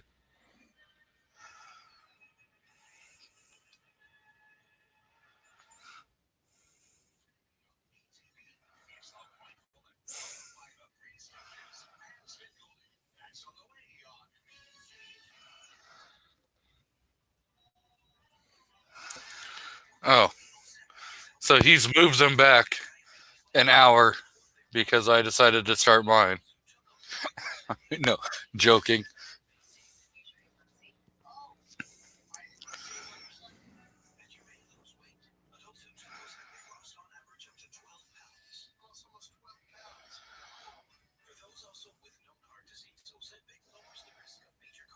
Yeah, that is probably correct, Mr. Pickle. The only thing okay boys know for sure is tigers.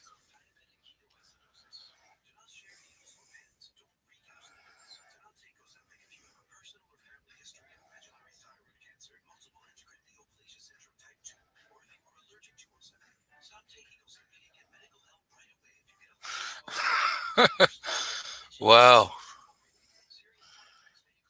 that that's kind of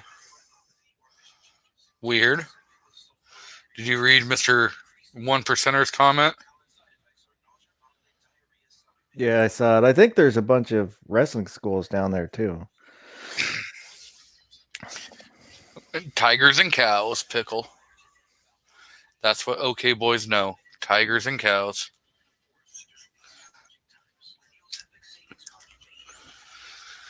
So yeah, Mr. Faust, if you start doing live streams, just a little heads up, StreamYard will limit you to 20 hours for free per Yeah, month. I've heard G-Webs talk about that before because he kept hitting the limit. Yeah, I got a warning after my last show last week that I had I think 4.5 hours or so left before I hit my limit. So Yeah, I don't see doing live streams personally. I get tired of listening to myself. I don't think anybody else is going to want to listen to me. so Snob may do a show, but it will be around 9 p.m. Central Time. Now I got to try figuring out math and crap like that. So that's what, like 7 or 8 on the correct side of the country over on the West Coast.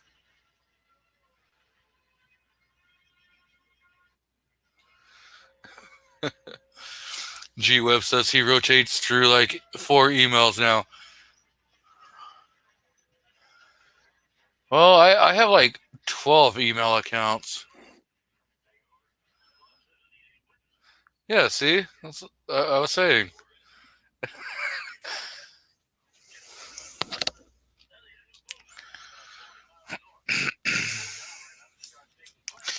Left coast, not West Coast. Eh, maybe some of the political is left, but we still have, at least where I am, we're still pretty gun friendly. We don't have as many of the restrictions as the states north and south of us.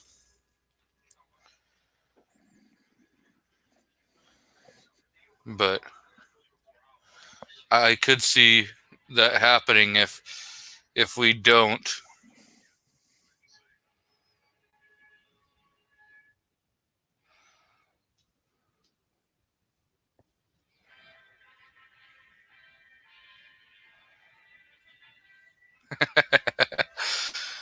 Well, Mr. G Web says he only goes live because of the ladies.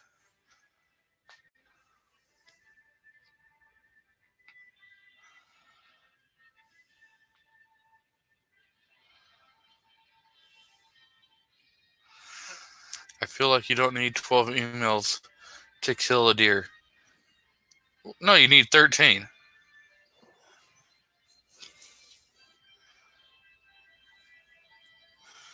Mr. 38 Super Partisan.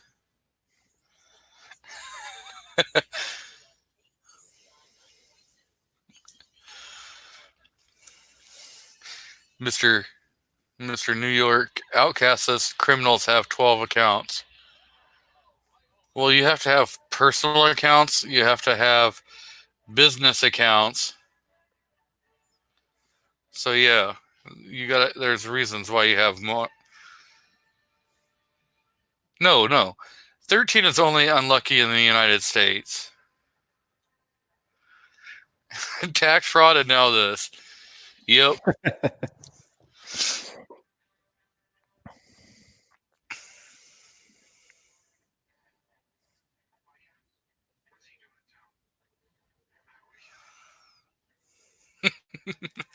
Wow, 1%er.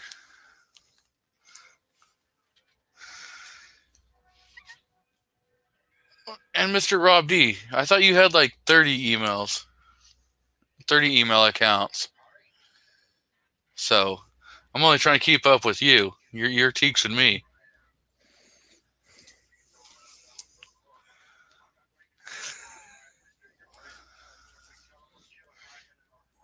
He probably still has 3 pagers and 2 cell phones.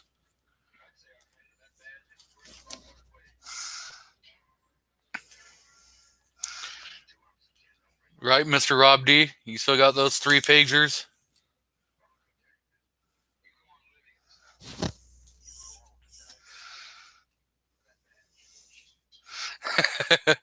It's people like that carry Glocks. There's a lot of people that carry Glocks. 90% of your law enforcement carry Glocks.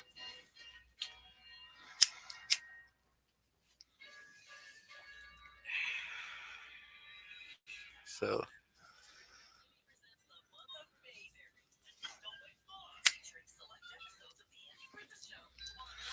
and I have a couple other guns besides Glocks. I have my jugs that I will open carry. I have shown pictures of that.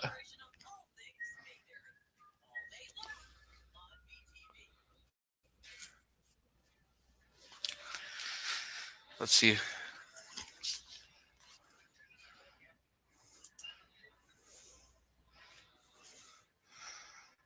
I'll even.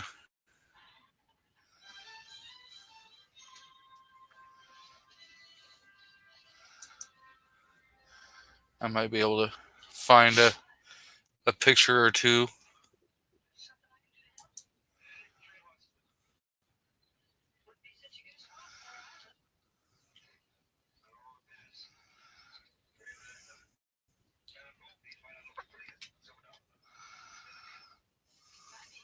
What kind of holster do you carry your judge in? 1791.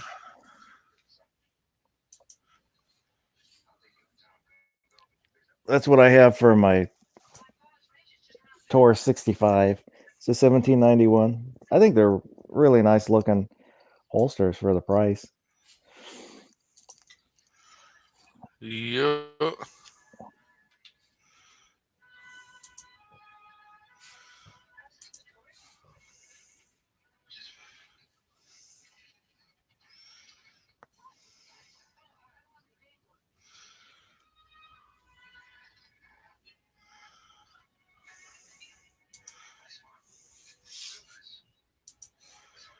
Try to find that.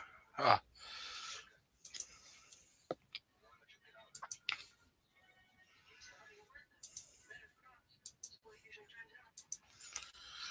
There you go. Can you see that?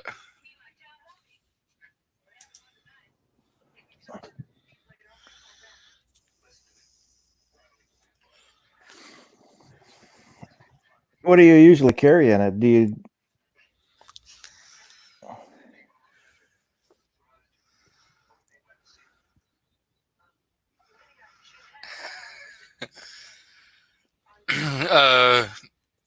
I will do 410 and 45 rotation.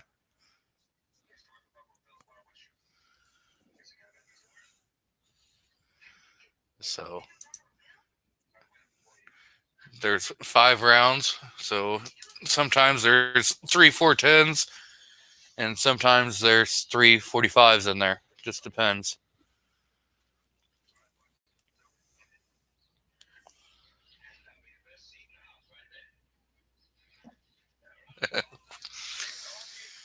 Yesterday's said that he has the jugs and FDE. I picked up that jugs on trade. It was trade for some automotive repair. So mine was a perfect price.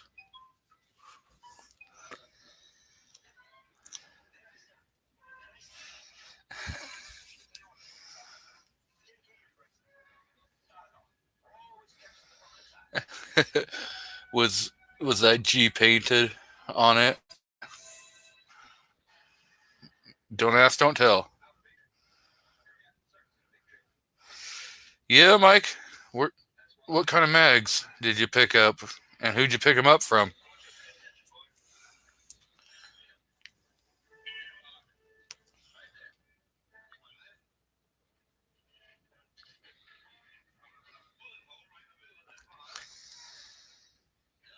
Let me guess. He didn't pay any taxes for it. I don't pay taxes. I live in a tax-free state. We pay an income tax that comes out of your paycheck before you ever see your money. So I don't pay taxes at a store.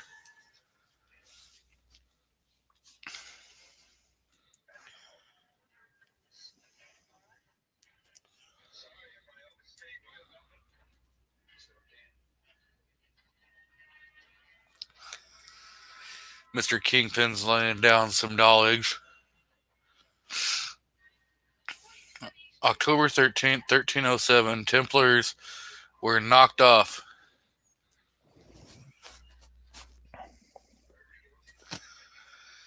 Yeah, Calaveras. I had to do that when I the lived King of France thought they were becoming too powerful.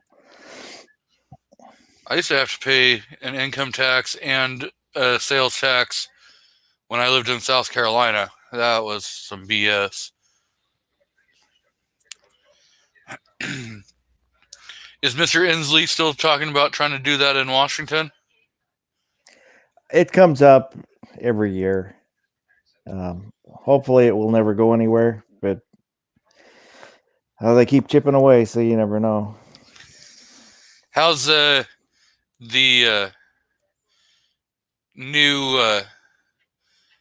I don't know if they actually passed that yet or not about the mileage tax? No, they haven't passed it.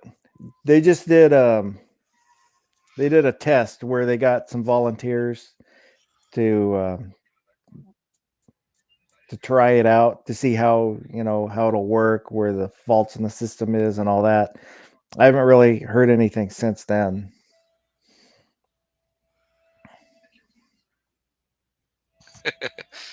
Yes. Glocks need a lot of love too.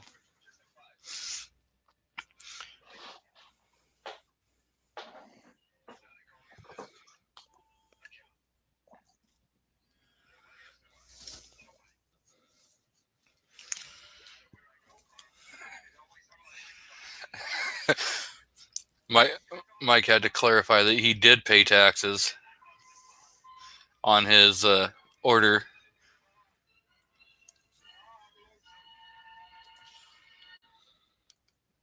Yeah, Calaveras. Glocks do make great boat anchors. I wouldn't think so. They're plastic. Here's the reason why they make great boat anchors. Because after you throw them in the water, you can still pull them back up out of the water and still fire off your rounds. So you got a dual purpose. Let's see you do that with your 1911. You throw that 1911 in the water, you're pulling up rust. Yeah, but yeah.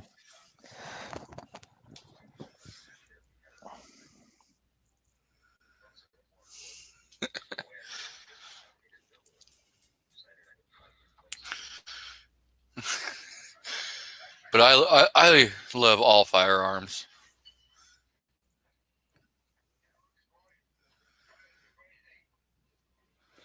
I do too. Even the ones that I complain about, you know, I'll say, "Oh, I don't like that one," or "I don't like that one." But if I owned it, I would never get rid of it. Yeah. And the thing is even like, so I don't like grip safeties. That's just not I truly don't like safeties, period. But, I completely see why other people would like them. And so, what may be good for me or what I may prefer doesn't have anything to do with what anyone else, likes or prefers. And so to try saying, well, mine's best, it's just subjective, you know?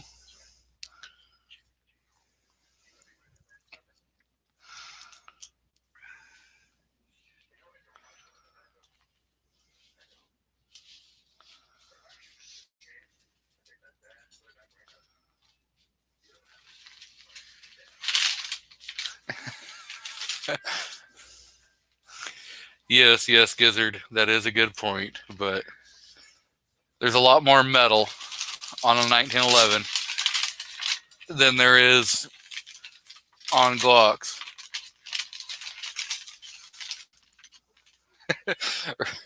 Yes, Glocks have safeties, but they're more passive safeties than, a lot of your 1911s.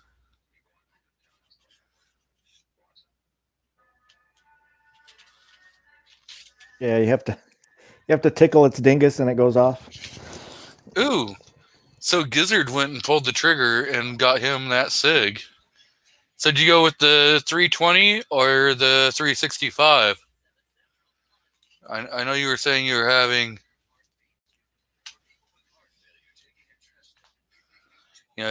he was having problems getting a 365, I believe.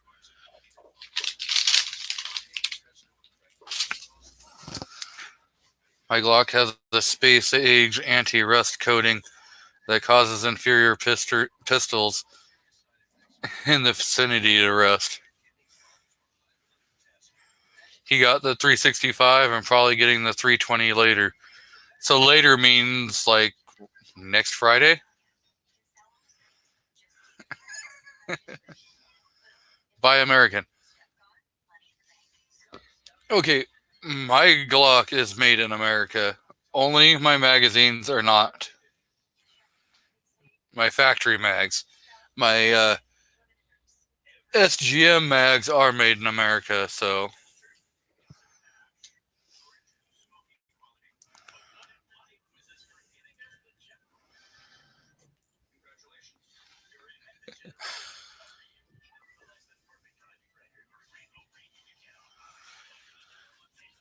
Yeah, but Calaveras, even if you had the money for a new gun, all the gun shops are closed in California.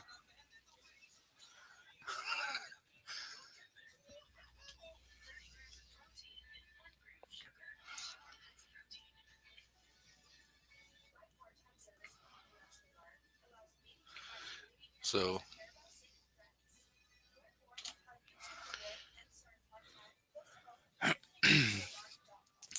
I wouldn't mind picking up a SIG, but I don't know. That'll be down the road. There's some other ones that I'm looking at first. Definitely looking at that 4006 from Smith & Wesson. Have been looking at that for a while now.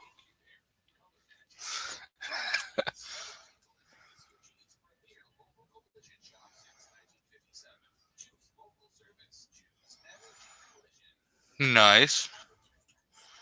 Mr. 1%er said he ordered some 12-round mags and a Versa carry holster.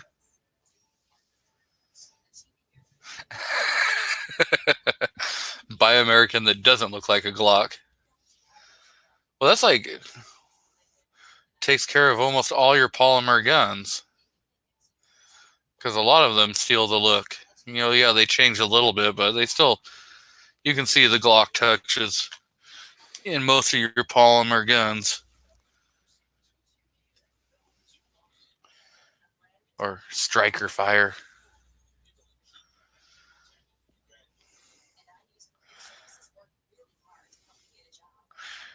Rich White or Mr. Rob D thinks everyone should carry the Russian Luger or the German Luger. Everyone should have one of those Nazi guns.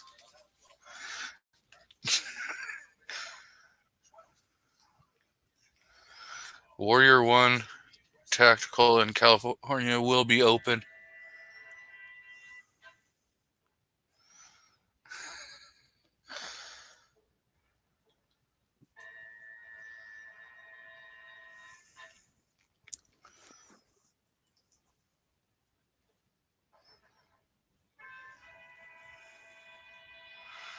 That might be something to look into. The SIG 320. But I don't know. That 4006 does look pretty sexy. You know. So that's kind of been tugging over, saying, "Hey, go buy me." So that might be the next add-on, unless I find something else, that says that it needs to come home with me first.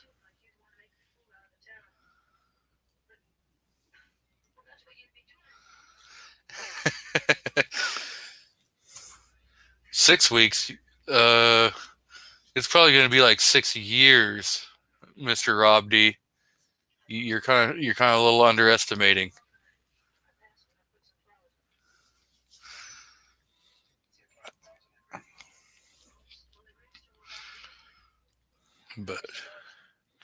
And I've shown you, I do have other guns besides the Glocks. I have a wheel gun. I have some black powder rifles. Mr. Mad Sexy. Mr. Mad Sexy is in the house.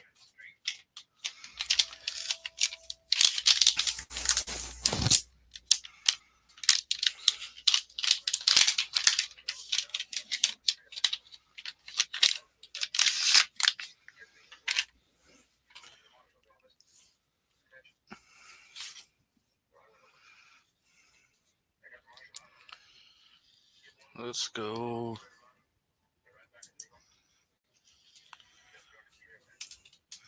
It's 31 rounds right there. Made in the USA.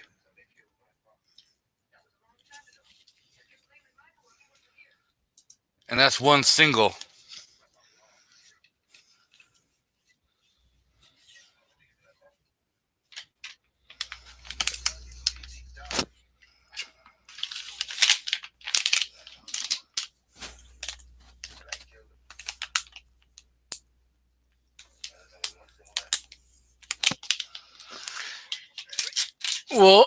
Well, Mad, all you got to do is rewind a little bit in the live stream, and you can see the photo.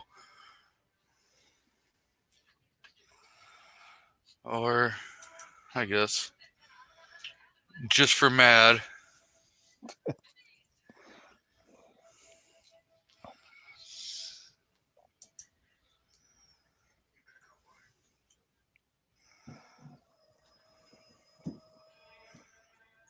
I gotta wait for.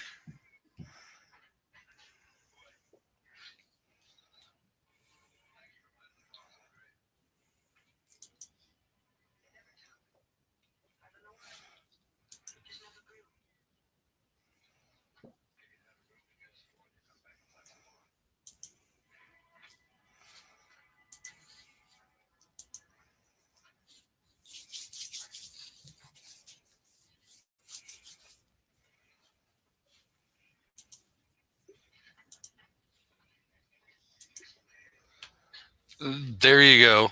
There you go, Mad.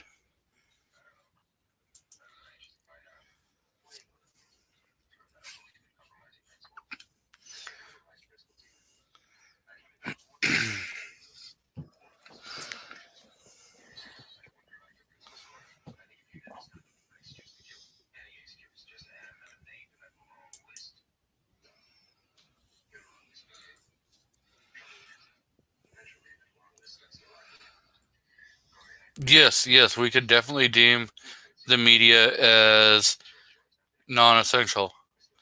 Yep, that is a judge.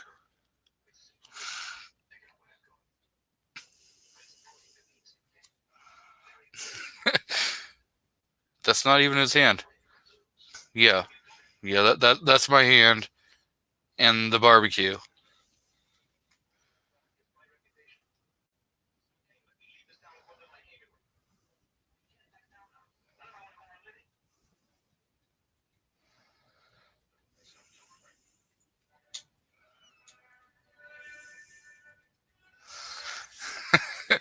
No graveyard.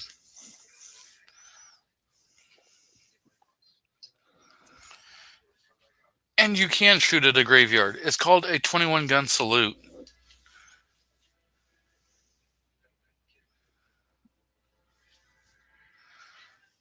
That that was a propane barbecue in the background. It was gutted and turned into a wood burning barbecue. So no smoker.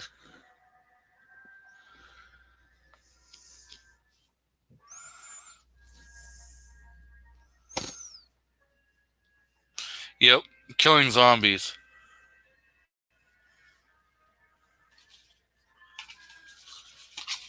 Well, you have to shoot at the graves for the fact that there is a saying called Dracula, and you've got to stop him before he gets out of the ground.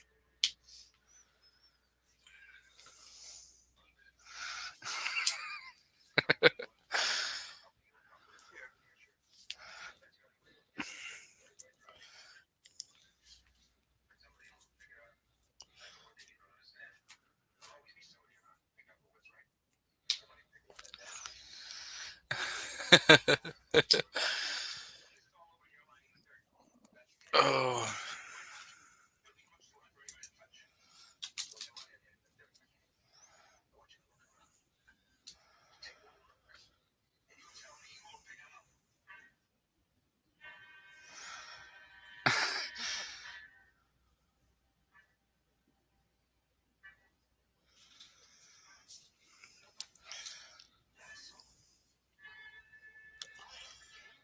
So the 365 SAS is only 70 more.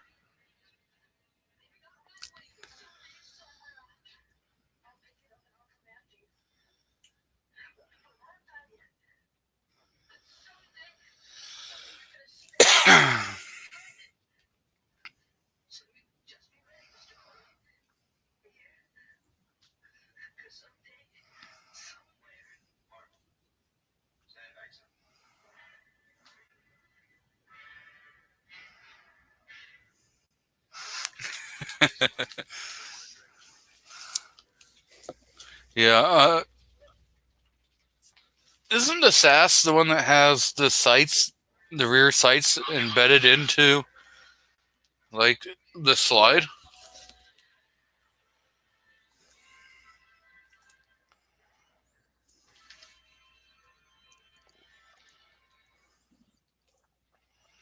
Not quite sure.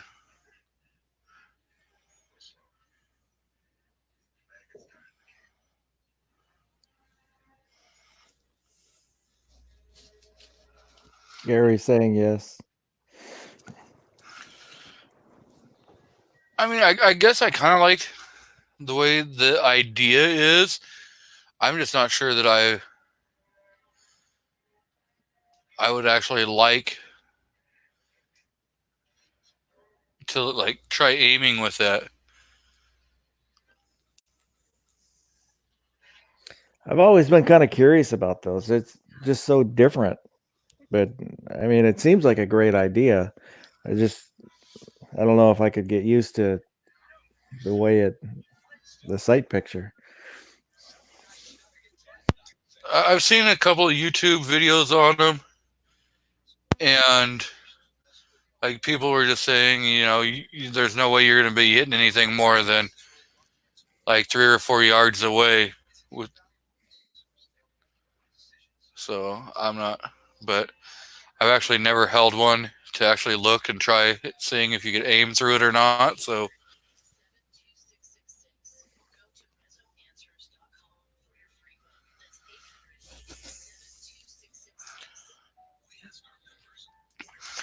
my question, Rich,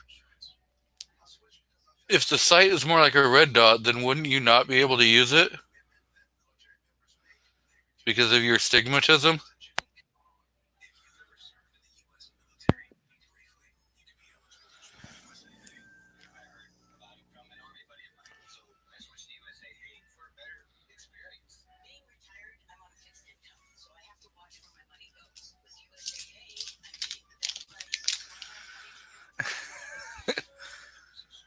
Completely anti-snag.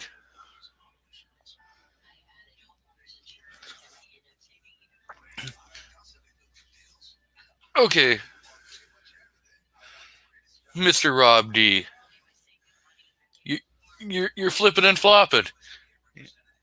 I mean, don't get caught with the fad, but don't own a Glock. So which one is it? I mean, do you go with the fads or do you decide to own the Glocks? I mean, come on, help me out, brother.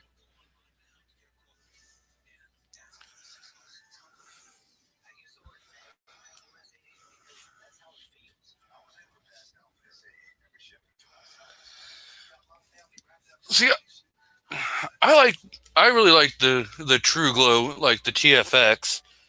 Because you get the best of both worlds. You get really nice daytime with the fiber optics, and then you've got the tritium for night.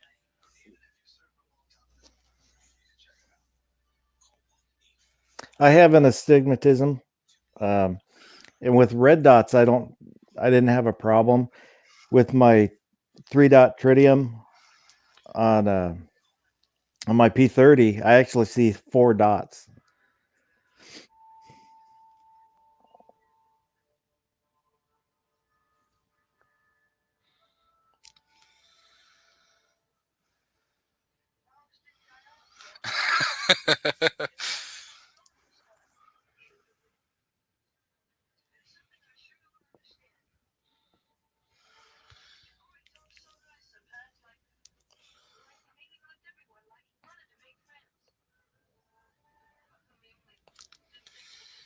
Yep.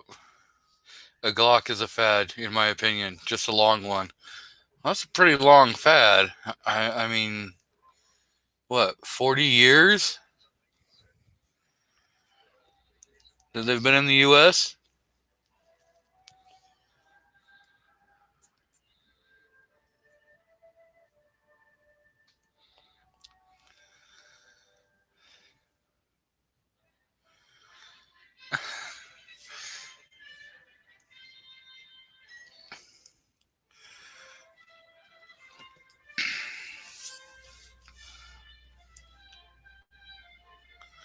More like 45.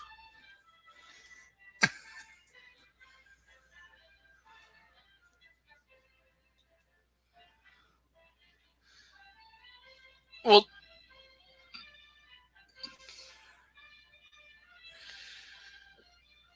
still no 100 years like Colts 1911. Yeah.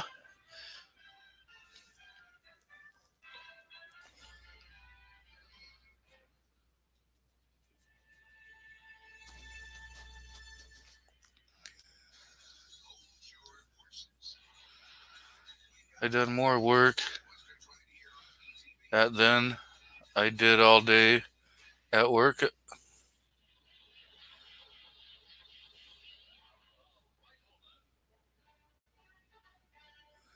Ice boxes had their day, is all I'm saying.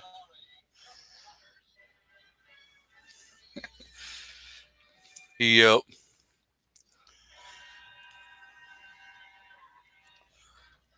So,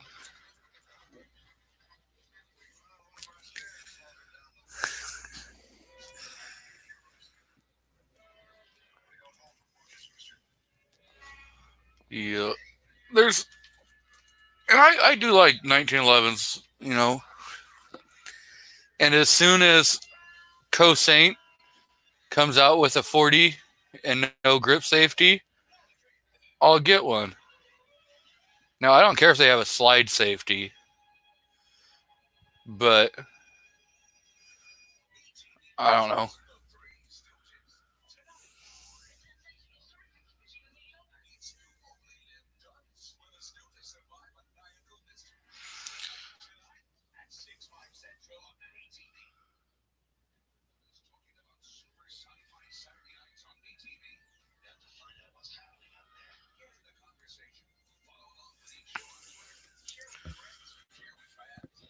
Yeah, some people, you know, do better with 1911. Some people do better with Glock. Some people, you know, all depending upon, you know, your kind of natural point of aim. Yeah, the one Glock that I've shot, I thought it shot well. It was 9mm, but I shot it just as badly as I shoot all my other pistols.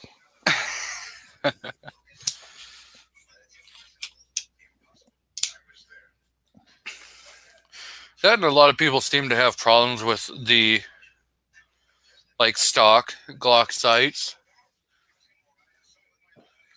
And then some people don't. But then again, some people have, you know, problems with the blacked out sights and other people don't. So, you know, it's all like, you know, preference and stuff. Two Gun Kitty says, hate grip safety. Yes, I hate grip safeties. But that's personal preference again. Mike's asking if you've shot the Taurus yet. I have, but I've only put 50 rounds through it. I ran down the other day to the range just to try it out. And for the price, I'm kind of surprised.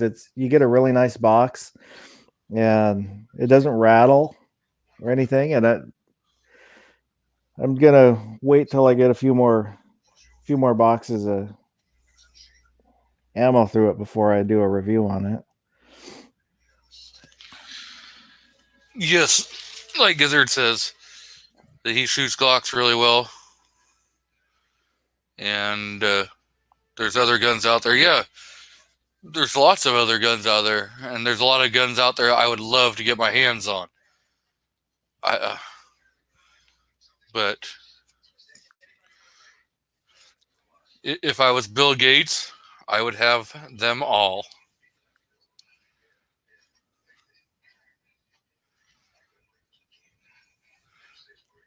You know, later, Mad, enjoy dinner. Maybe before I put any sights on my new slide, I'll just try it without any sights.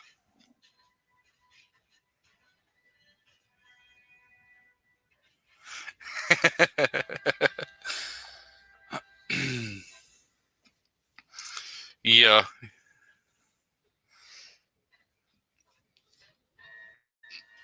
That is kind of true. New York.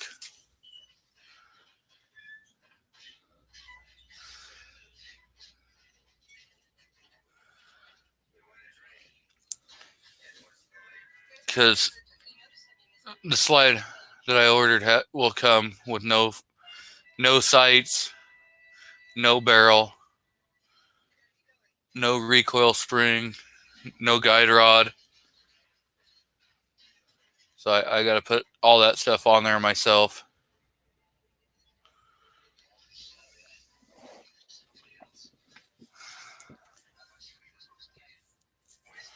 But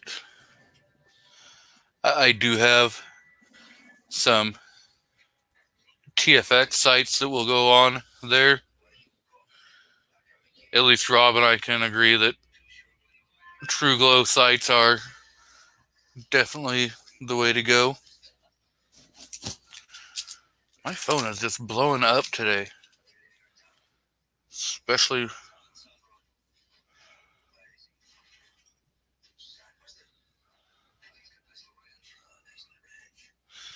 AR 500 armor. Still trying to get me to order stuff from them.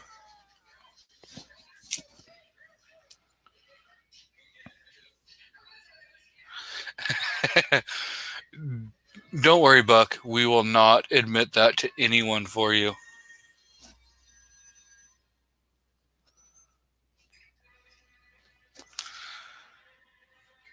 My factory slide still has the factory sights.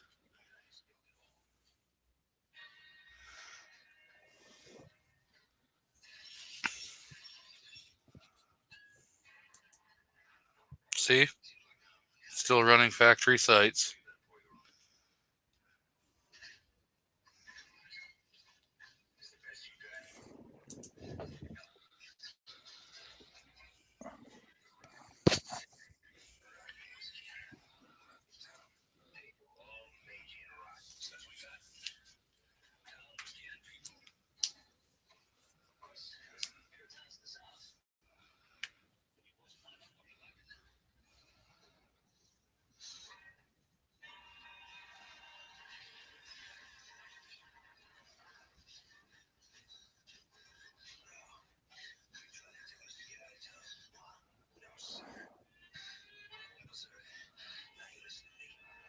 Yes, Gizzard. Yes.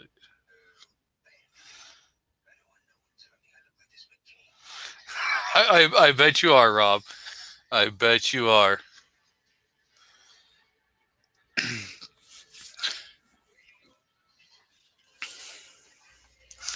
Like I said, Rob, whatever you want me to try shooting, go ahead, send it my way. I will test it on a 4-year test, and I will then return it to you and let you know what my honest opinion is about it. But it has to be a 4-year test.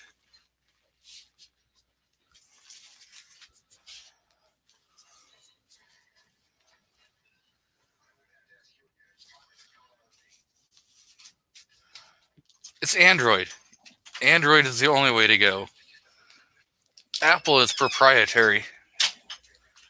The moment you jailbreak it, you void your warranty.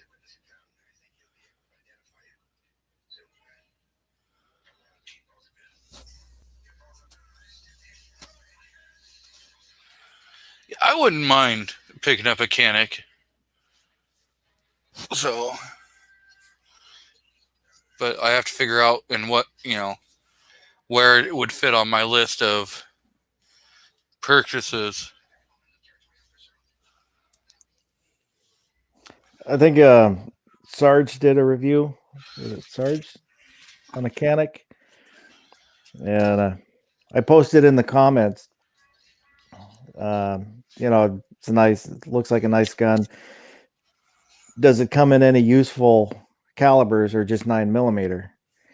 And I had somebody got really upset over that and commented back, "Oh, you need to learn about modern ammunition. Educate yourself." Yeah. That's the one thing about the gun community is you're gonna have your gun manufacturer fanboys. You're gonna have your round fanboys. It's 9mm or nothing. Or it's a shotgun or nothing. Oh, that's Can't we all just love all of them? But maybe we prefer one more than we prefer others. I prefer 40. That's what I carry, and I don't care what anybody carries. Carry what you're comfortable with. Carry what works for you. I just love making fun of 9mm just because of that. Because there's always people that get so upset over it. Yep. You're gonna have somebody that's gonna get butthurt over the fact that you start saying, "Oh, well, you got the limp-wristed 9mm people.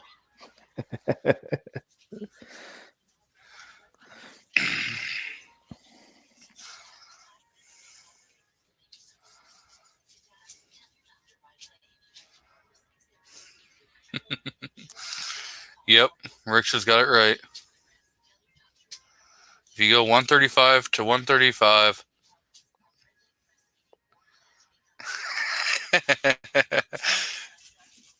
There you go, Rob.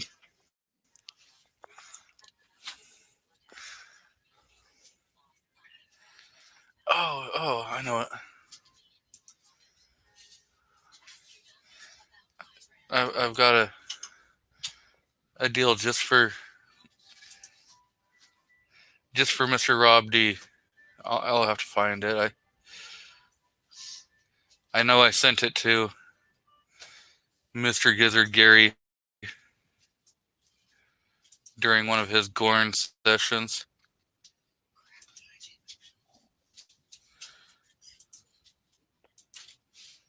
Yeah, Rupon RX says it's Nerf or nothing. Yeah.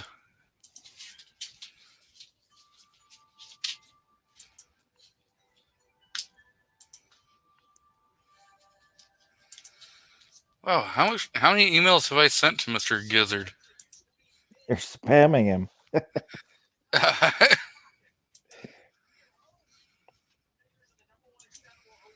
I kind of think so, maybe.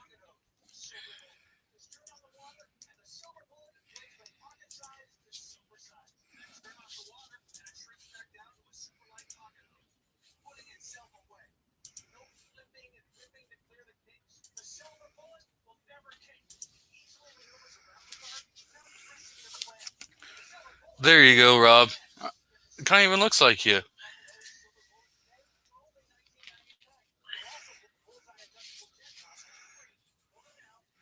Mr. Rupan is in the house.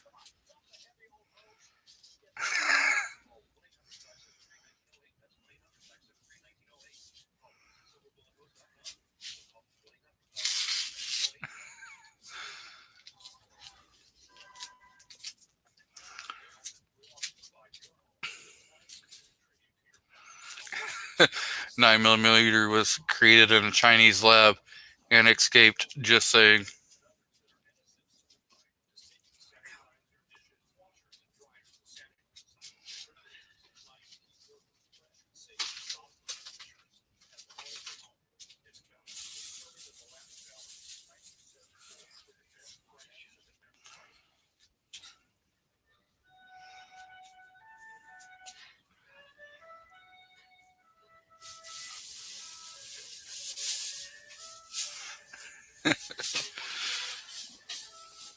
Okay, I'm gonna take that off the screen. I don't want to make Mr. Rob D upset.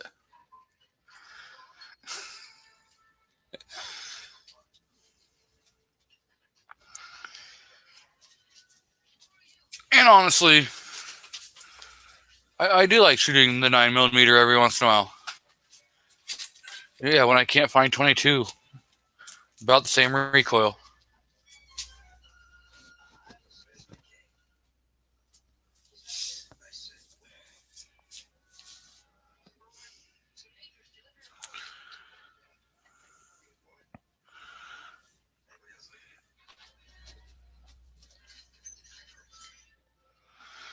Huh. Arms of America has some 5.56 Polish AK parts kits.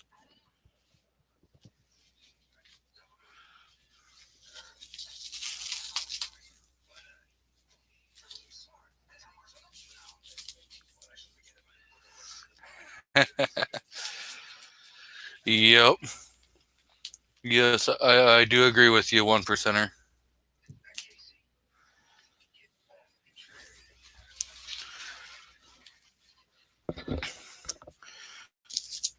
But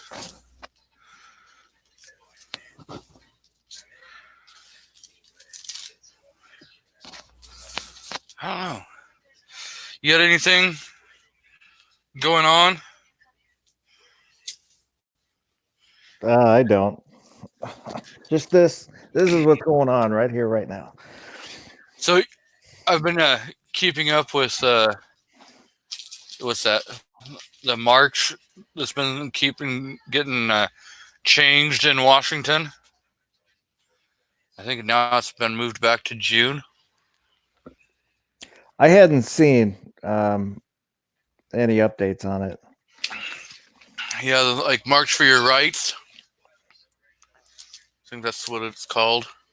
Yeah, they start at a little park and then march up to the Capitol.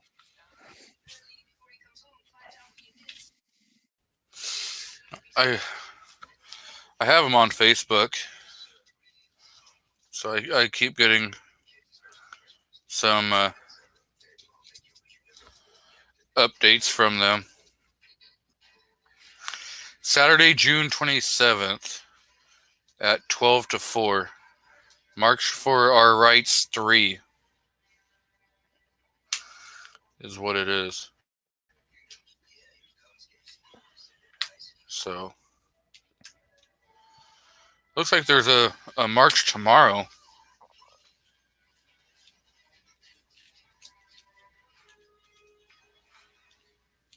Are you going to go to that one? I hadn't heard about it. Liberty or Death Rally. It's an event that's going to go on tomorrow at 1 p.m. at the Washington State Capitol.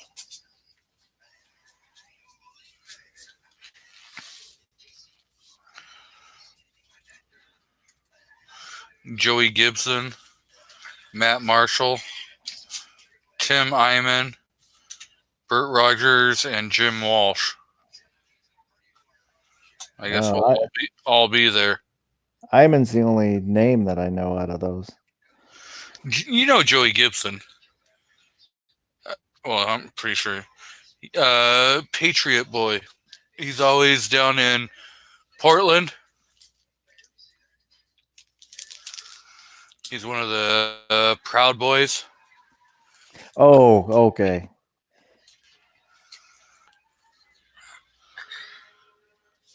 Yeah, I know of him. I don't really know much about him.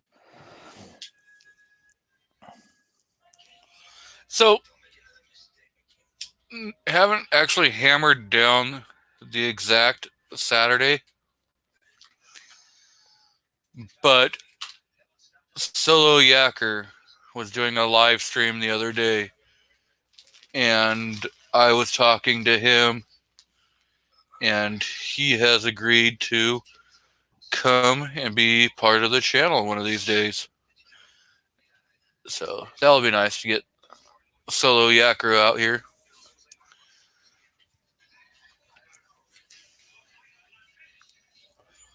Pretty sure a lot of people know who Solo Yacker is.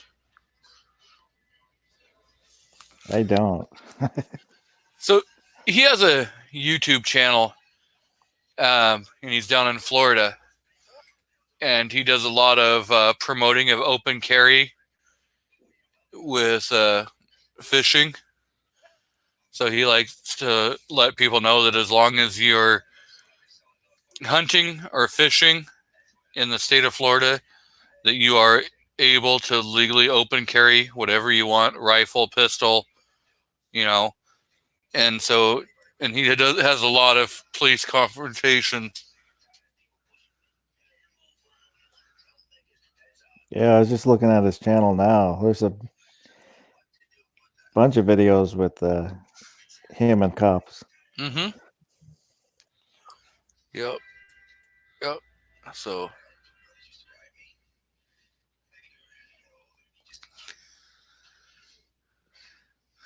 and no, Mr. Rob D, I did not have to blackmail him.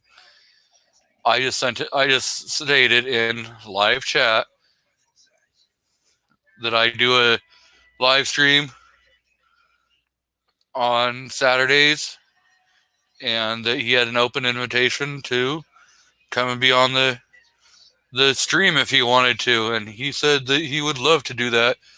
But today he is out shooting with a young lady, Autumn's Armory, and so he wouldn't be able to make today's.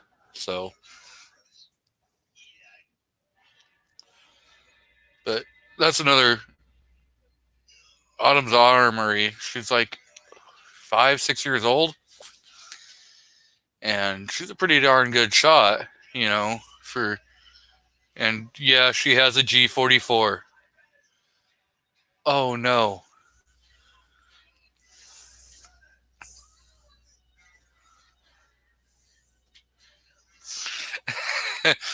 Wouldn't you like to know, Mr. Rob D?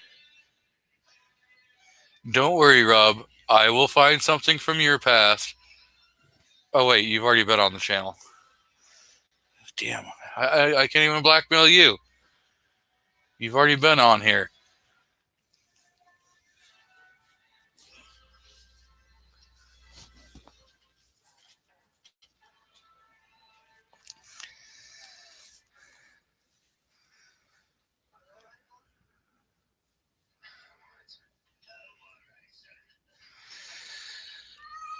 Hey, Mike, there's this great place called the BLM Land. You don't have to wait for a range to open back up to go shooting. And it doesn't even cost you money, except gas.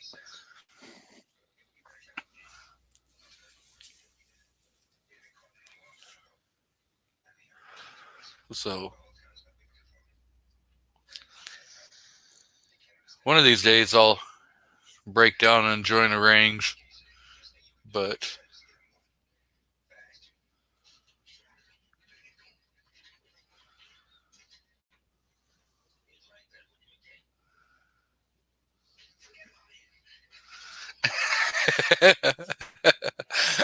oh, sure you do, Rob.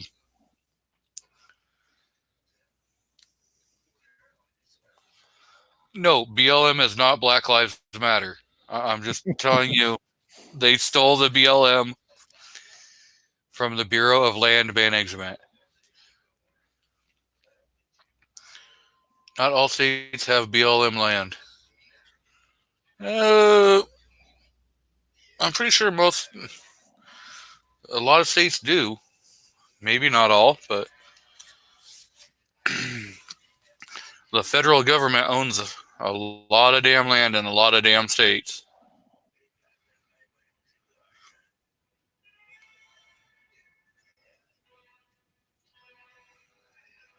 Hey, Rich, that's Joey that you're talking about.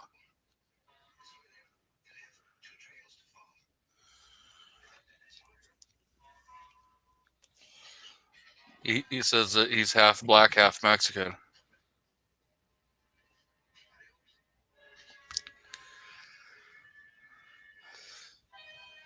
No, you're wrong, Mr. Faust. They'll call them Uncle Toms, which is completely worse. But no, they'll actually call them black white nationalists and Hispanic white nationalists. Which is, you also hear him calling a lot of them like Uncle Toms and stuff, and it's like, really? Why the hell, I thought we were a better society than that.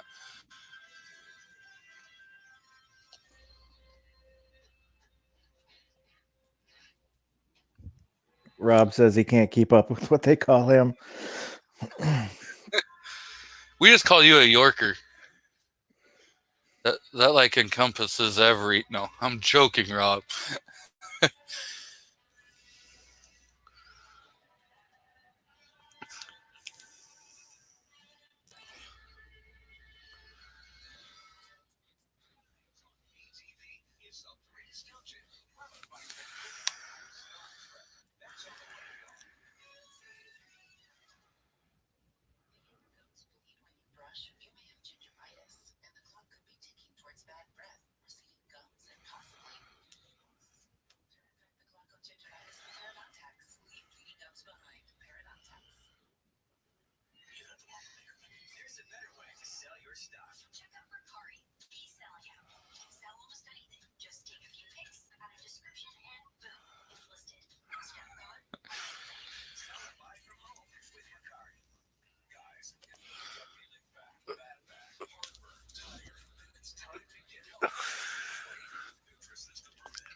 So, Mr. Rob, you can probably explain in the comments.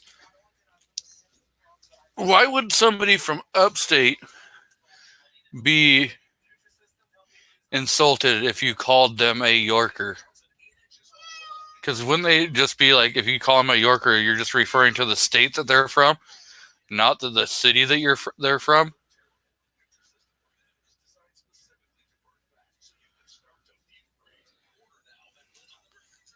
My uncle, before he passed away, was from upstate New York, and if you called him a Yorker, he was like, I'm from upstate. Well, you're still a Yorker. You're still from New York. It doesn't matter.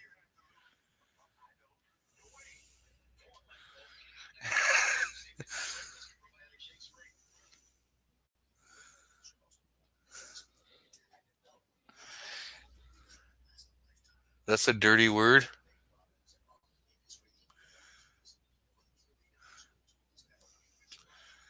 How is it a dirty word? Explain. We don't understand these kinds of things.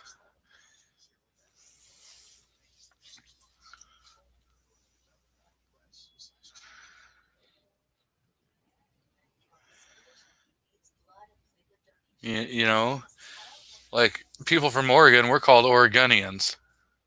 Not Oregonians, Oregonians.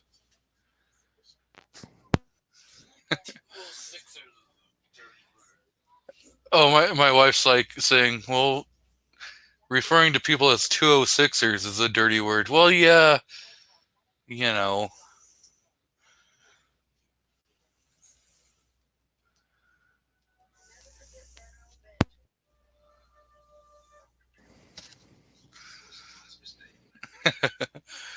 No one likes to be tied with NYC.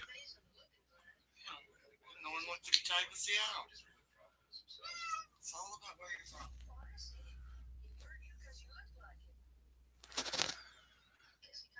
So what, are you a Jersey boy, Mike?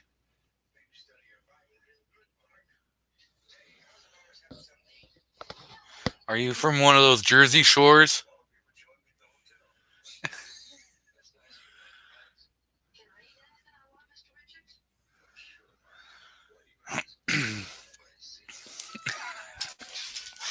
He says, yep.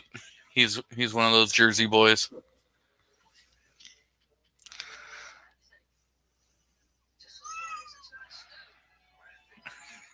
Guy that comment. I didn't say Yorkie. Now I understand that can be.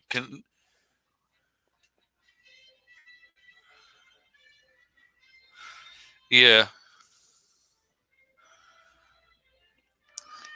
But that's like with any major city, you know, you've got those problems. Like DM could tell you, when you refer to somebody as a 206er, you're referring to them as because they're like Seattle.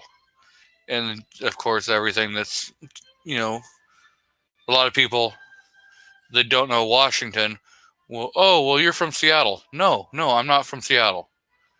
That's the only thing they can think of. Yeah, I'll use Seattle as a reference. You know, like I'm 90 miles south of Seattle or whatever, just because that's what everybody knows. Yeah.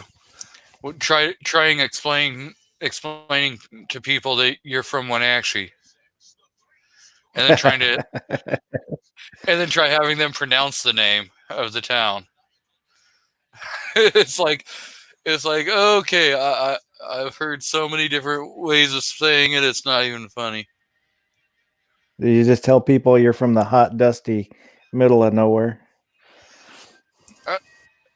Like people would be like, "Oh, so you're from like the Seattle area?" No. Spokane? No. I'm like dead center between them.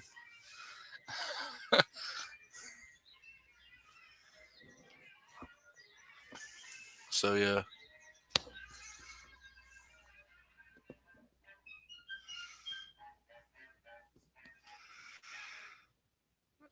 I'll argue a pit bull is way better than a Yorkie. Just saying.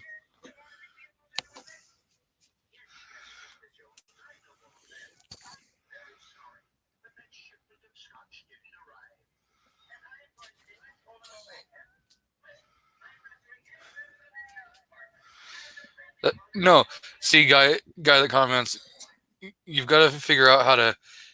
It's Spokompton.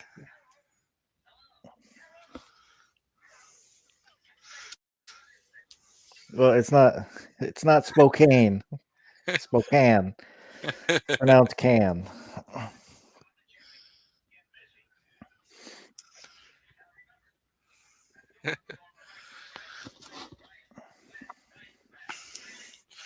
Yep.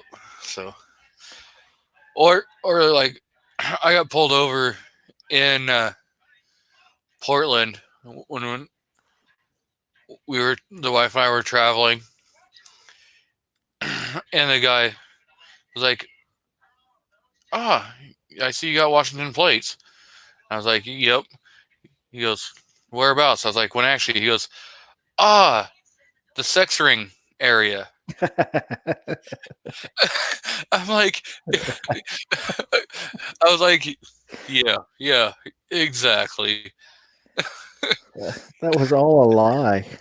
It was, but the sad thing is that there's still people to this day that have that on their record because they took a plea bargain because of all of the horrible crap that was involved in that, and so they are going to live with that the rest of their life, even though it's been proven that it was all all lies, all made up and everything. Instead of them going back and saying, okay, since this has all been proven to be false, and that there was some corrupt law enforcement officers that were involved in that,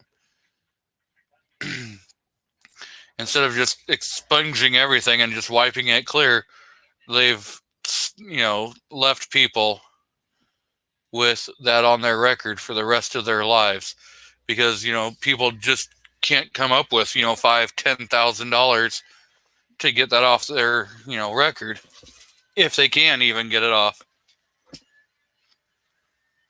How often do you get pulled over? You seem to have a lot of "I got pulled over" stories. When I was younger, I used to get pulled over all the time, but I haven't been pulled over in I don't know, a few years.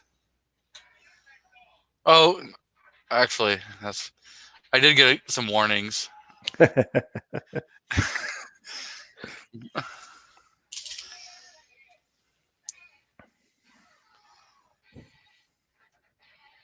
pulled over the other day because you're reaching for your phone. I got pulled over the other day because I was reaching for my cigarettes, and there was a sheriff's officer next to me, and he thought I was reaching for my cell phone. So he advised me that I shouldn't keep my cigarettes and my cell phone next to each other on the passenger seat.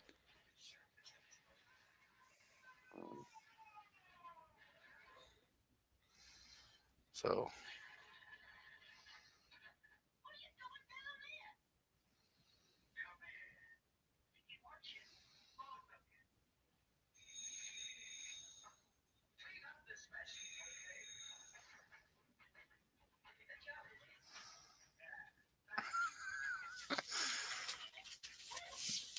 yeah, I'm pretty sure Texans wouldn't consider them Texans.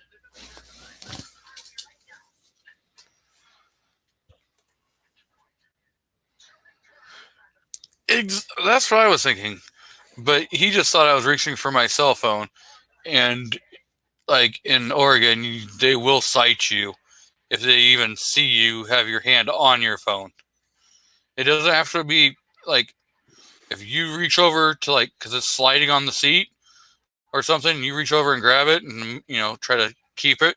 If they see you, they'll cite you for it.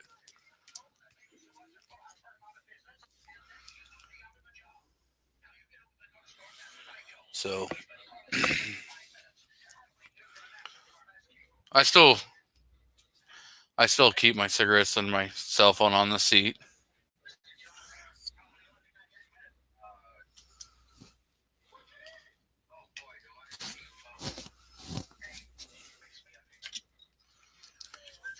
Unless the wife's in the rig.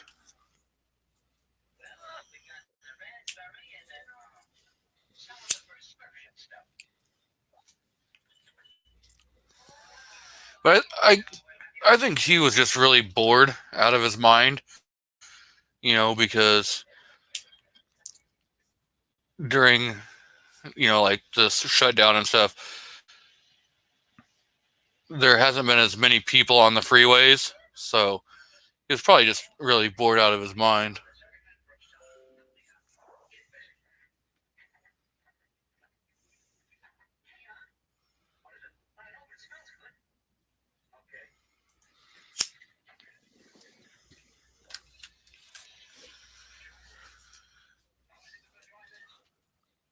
I like keeping my dash clear, like having nothing on my dash.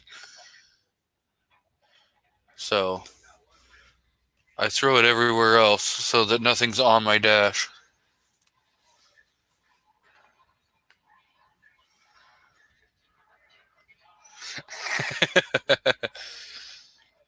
Kingpin's going to have to go outside to call his governor so that he can ask permission to go to his kitchen. I added the go outside part.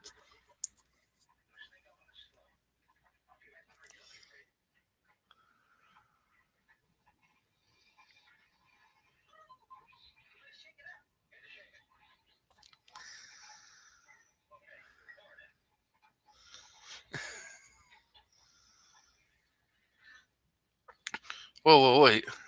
I kind of take offense to that comment, guy. Because I do speed a lot. I am pretty much an asshole. My wife will tell you that.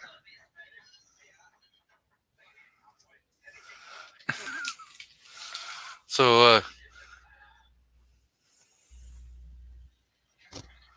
well, he said no.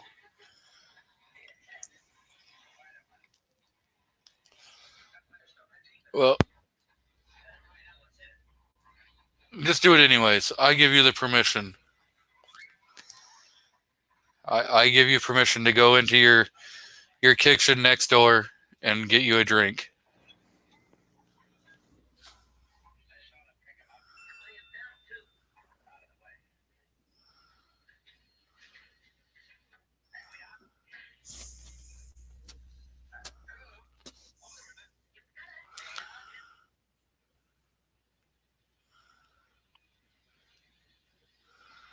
No, I am not a Californian.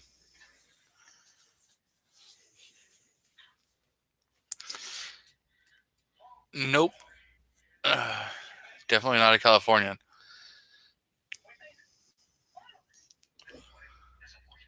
I have freedom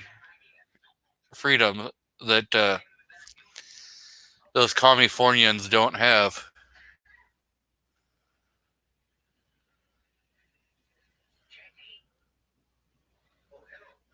There he goes, breaking another law. Speeding is not breaking the law.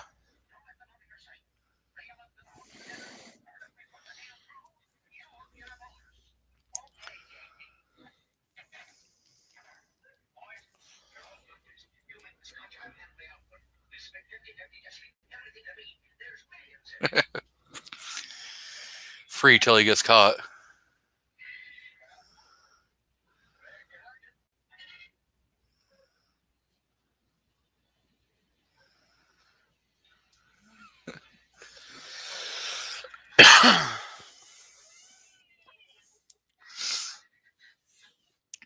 I do like 5 over the speed limit. So if the speed limit is like 65, I'll do 70.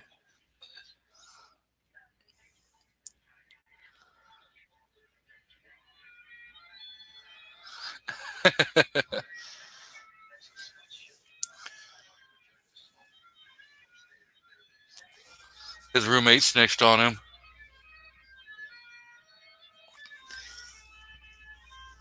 You gotta love hearing the bagpipes on the Three Stooges. So,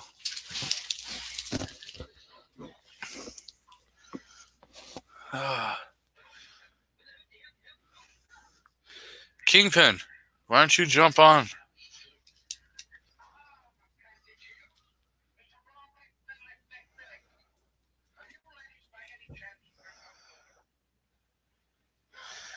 See, that's kind of just reckless. If you're in a 35, there's no reason to be doing 50. 40 is acceptable. 43 is acceptable.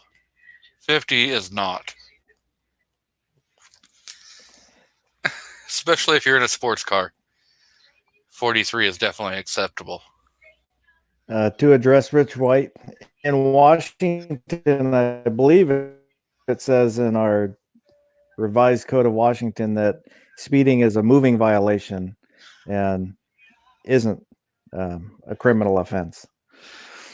Now, it is a criminal offense depending upon how fast you're going. If you do, exceed a certain miles an hour over the posted speed limit, they will cite you criminally. I think it's like 35 over for reckless driving. Yeah. Or they may charge you for negligent driving. Depending upon how they want to do it.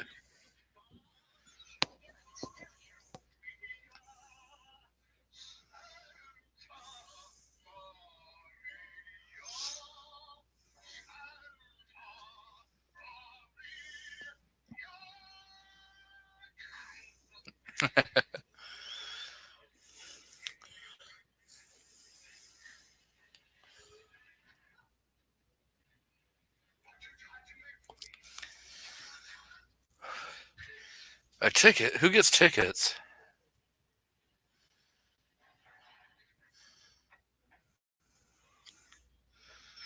I'm trying to think when the last time I had a ticket was. That was back when I was in Washington. And it was for speeding. I got one 4 or 5 years ago. I was doing 10 over, but it was raining. That's what the state patrolman said if it wasn't raining. Yeah, once you put the road conditions in there, then they say, oh, well, you're traveling at an unsafe speed for road conditions. Well, I was driving home from work in the morning and I didn't realize it was a state patrolman behind me.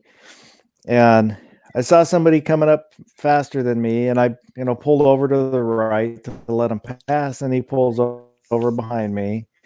And then I pulled to the left to go around traffic and he kind of does the same. And I can't figure out why he's won't just pass me. And then he pulled me over. Well, when you do all these other, he was probably thinking, what's this guy trying to hide?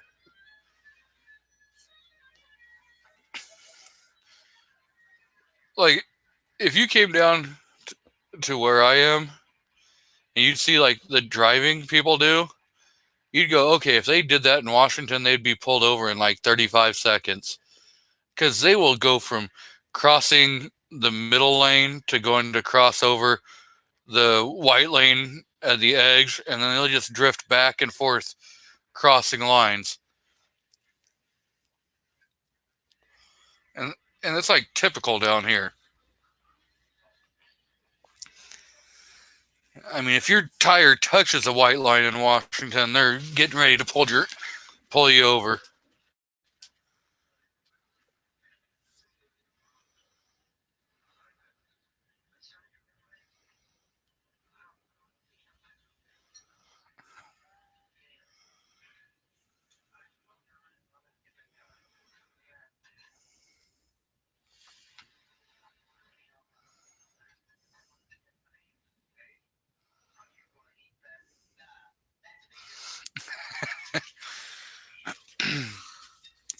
Well, there's probably a reason why you're getting pulled over, Rob.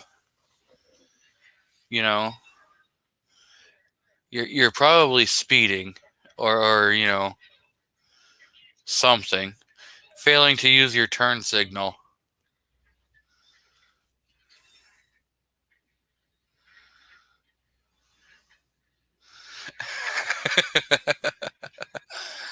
Oh, I didn't even see Kingpin's comment.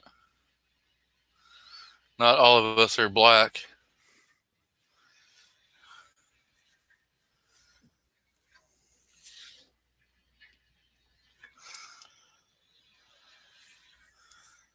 Yeah, I've gotten lucky the last few times I got pulled over and just got off on warnings. So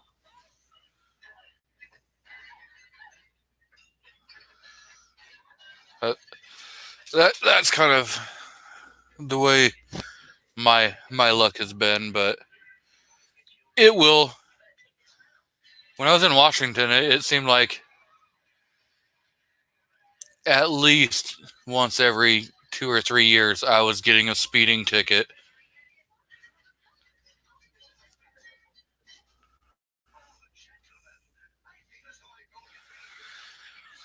Well, Rob, you know, when you're driving a Bentley, they're gonna pull you over to ask you if it's your car. I'm just saying.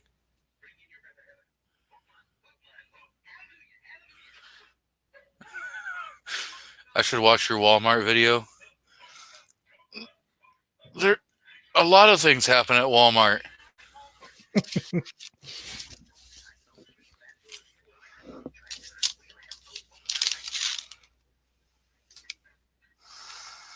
Yeah. Those red light cameras are fun.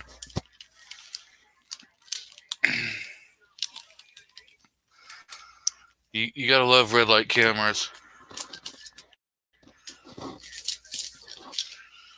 Like in Washington, they have those red light cameras, but they send the ticket to the owner of the vehicle, even if it's not the owner driving the vehicle.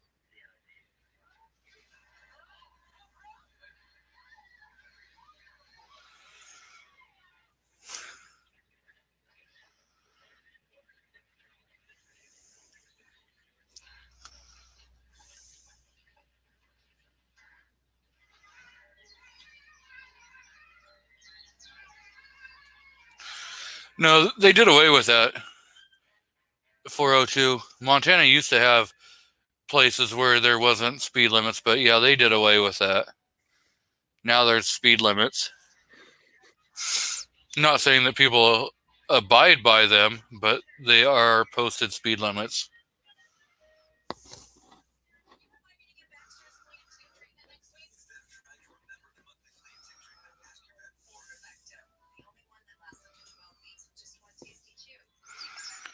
Yeah, I was thinking it was 80, but 85 probably.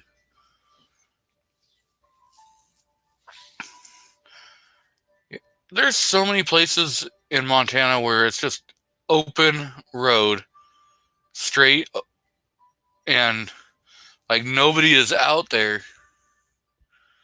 So yeah, it's like going through Iowa. They should open up those to like 100-mile-an-hour zones, because all you see is like cornfields and stuff like that. If there's nobody out there, yeah, 100 miles an hour should be acceptable.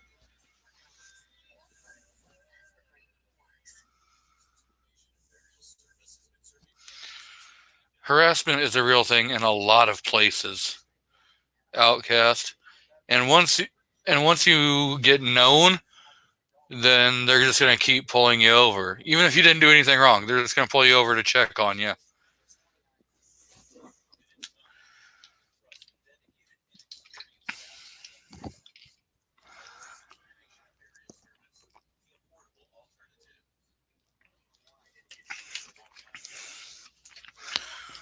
Back when I was a teenager and I was not doing the correct things in life, if I was walking down the street, a police officer would always if he drove past, he would circle the block, come back, just to make sure that I didn't have any warrants or make contact with me to find out what I was doing, because I was very well known. Oh, as far as anyone knows, I was a good boy. Well, I made mistakes growing up and learned my lessons and have moved on from that kind of lifestyle. So,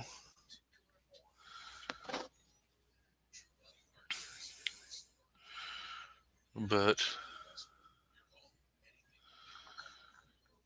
you got anything you want to promote, Mr. DM Foss? Check out Kingpin's channel because he refuses to promote his own. Maybe check out my channel for some barely educational, somewhat entertaining videos. There's a lot of guys out here in the chat that have some great channels. You got Rob D, the New York Outcast, Kingpin, 402 Outdoorsman has some pretty good stuff. Two Gun Kitty has some really good stuff. Two Gun Kitty does a lot of the more how do you say it? A little more raw videos. Short and sweet. You know, it keeps them under 5 minutes most of the time, so you can plug away and watch, 20 videos pretty quickly. Gizzard Gary has a pretty good channel. He does shows every Friday night and Sunday morning. Rich White will be doing his show Sunday night, so show him some love. Who else? We got, of course, Kingpin. Mr. C4 Defense does some pretty good stuff. Mr. Faust definitely does some pretty good stuff. People should probably show Mystic Guns some love and watch her videos whenever she decides to throw them out. That shotgun video was pretty funny.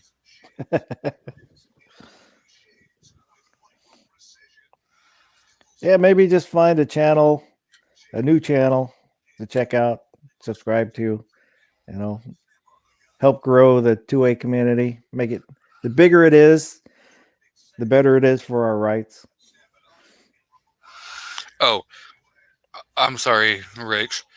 His show will be on the Unloaded Media channel.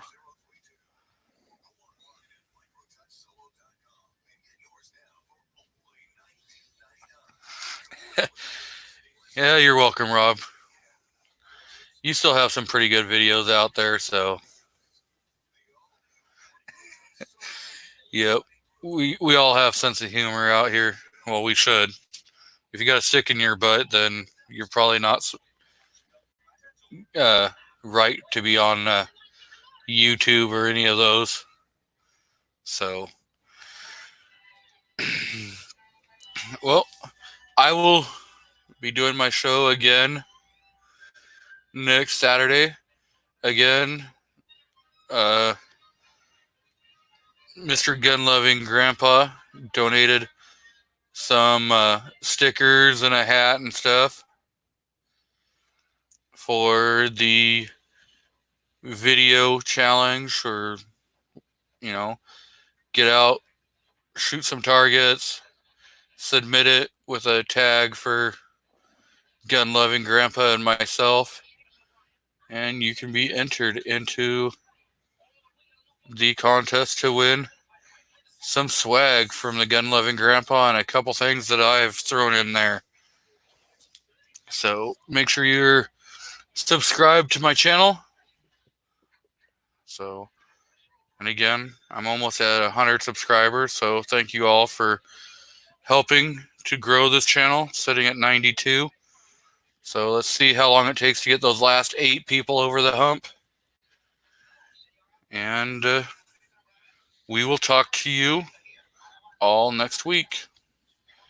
Thank you for watching, and have a good night. Bye-bye.